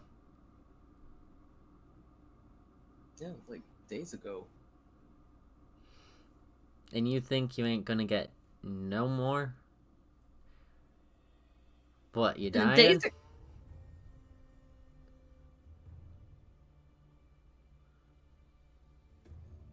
Yeah, I just don't. I don't know. I've never bet anyone. I'm not sitting here being like, that won't happen. It's just a whatever thing. Well, it won't happen because you're not the type to do that. You're telling me right now, if it at What is some... that clicking noise? Sorry. Say it. It's just like you're telling me right now, you bed someone on a ship if circumstances came to it. You gave you an opportunity. Why would you specifically stay on the ship? It would be it'd have to be an emotional growth thing, and if the other person was interested and I was comfy with the person. He just looks at her. Happy.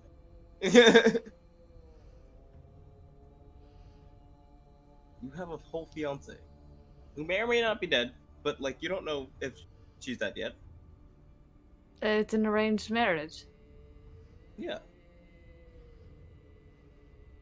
I'm able to shrug and shake her head. It's like I don't know what else you'd expect. I don't expect her to keep. I mean I don't know. You know, common practice amongst sailors is to have a lover in every port.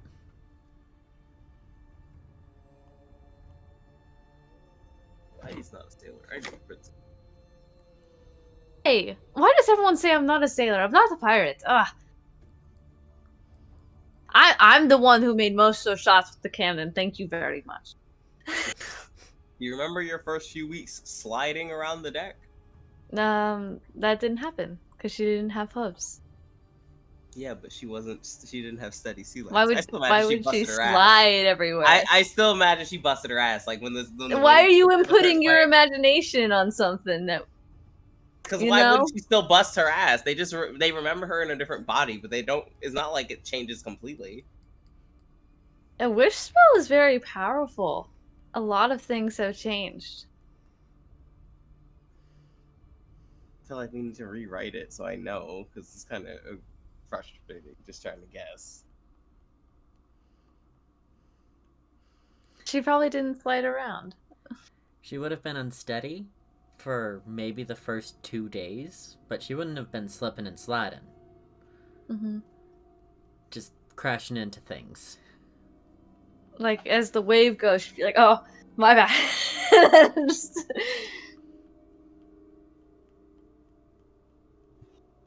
It'd be more basic kind of learning on how to be a boat, not a horse on a boat. A horse in a hospital, you know?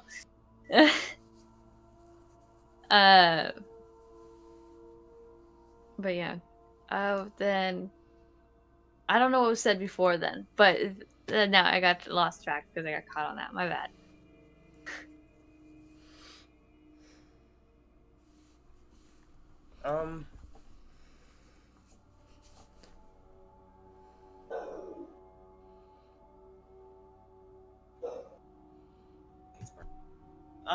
Malik just kind of,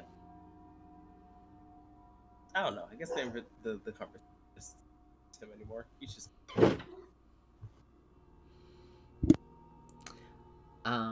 Max is gonna throw back to Malik, a water skin. Drink. Nope. Not really thirsty, but okay. Drink. He's gonna grab it and then bring it to his lips and be like, "It's actual fucking water." No, it's fucking alcohol. Dear God!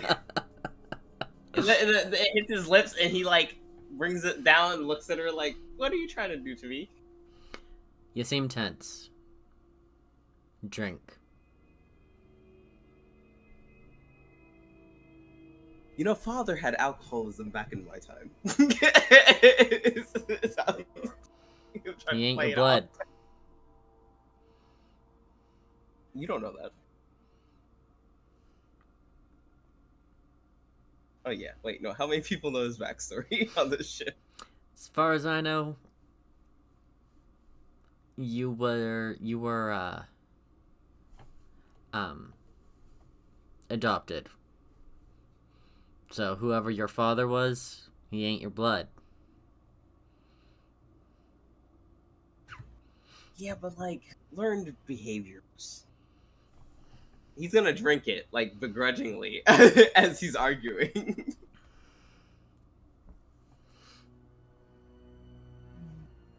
What is me drinking supposed to accomplish? Should be helping you relax. Why should I relax on a... I mean, yeah, whatever. You're right. You seem tense. Tense people lead to high emotions. High emotions lead to fights. I don't want to deal with a fight. Max has a point. I don't think me being drunk either is gonna really help, but whatever. You don't have to get drunk. He just looks at her like... Why is it one or the "You other? handed me out."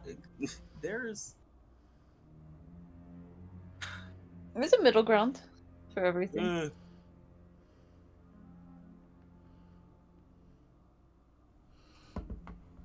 You can partake without fucking yourself. He just takes a couple good swigs and then hands it back.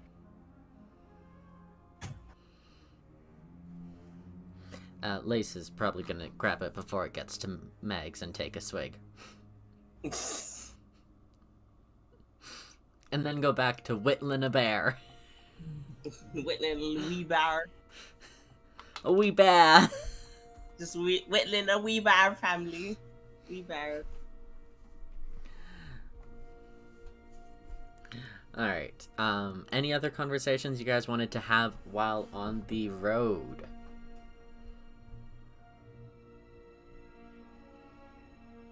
No, I don't think so. No. Alright.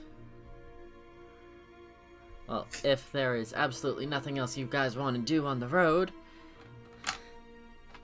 then after a day and a half of journeying and switching driving shifts every 4 hours, and your fun little mini opening up to people,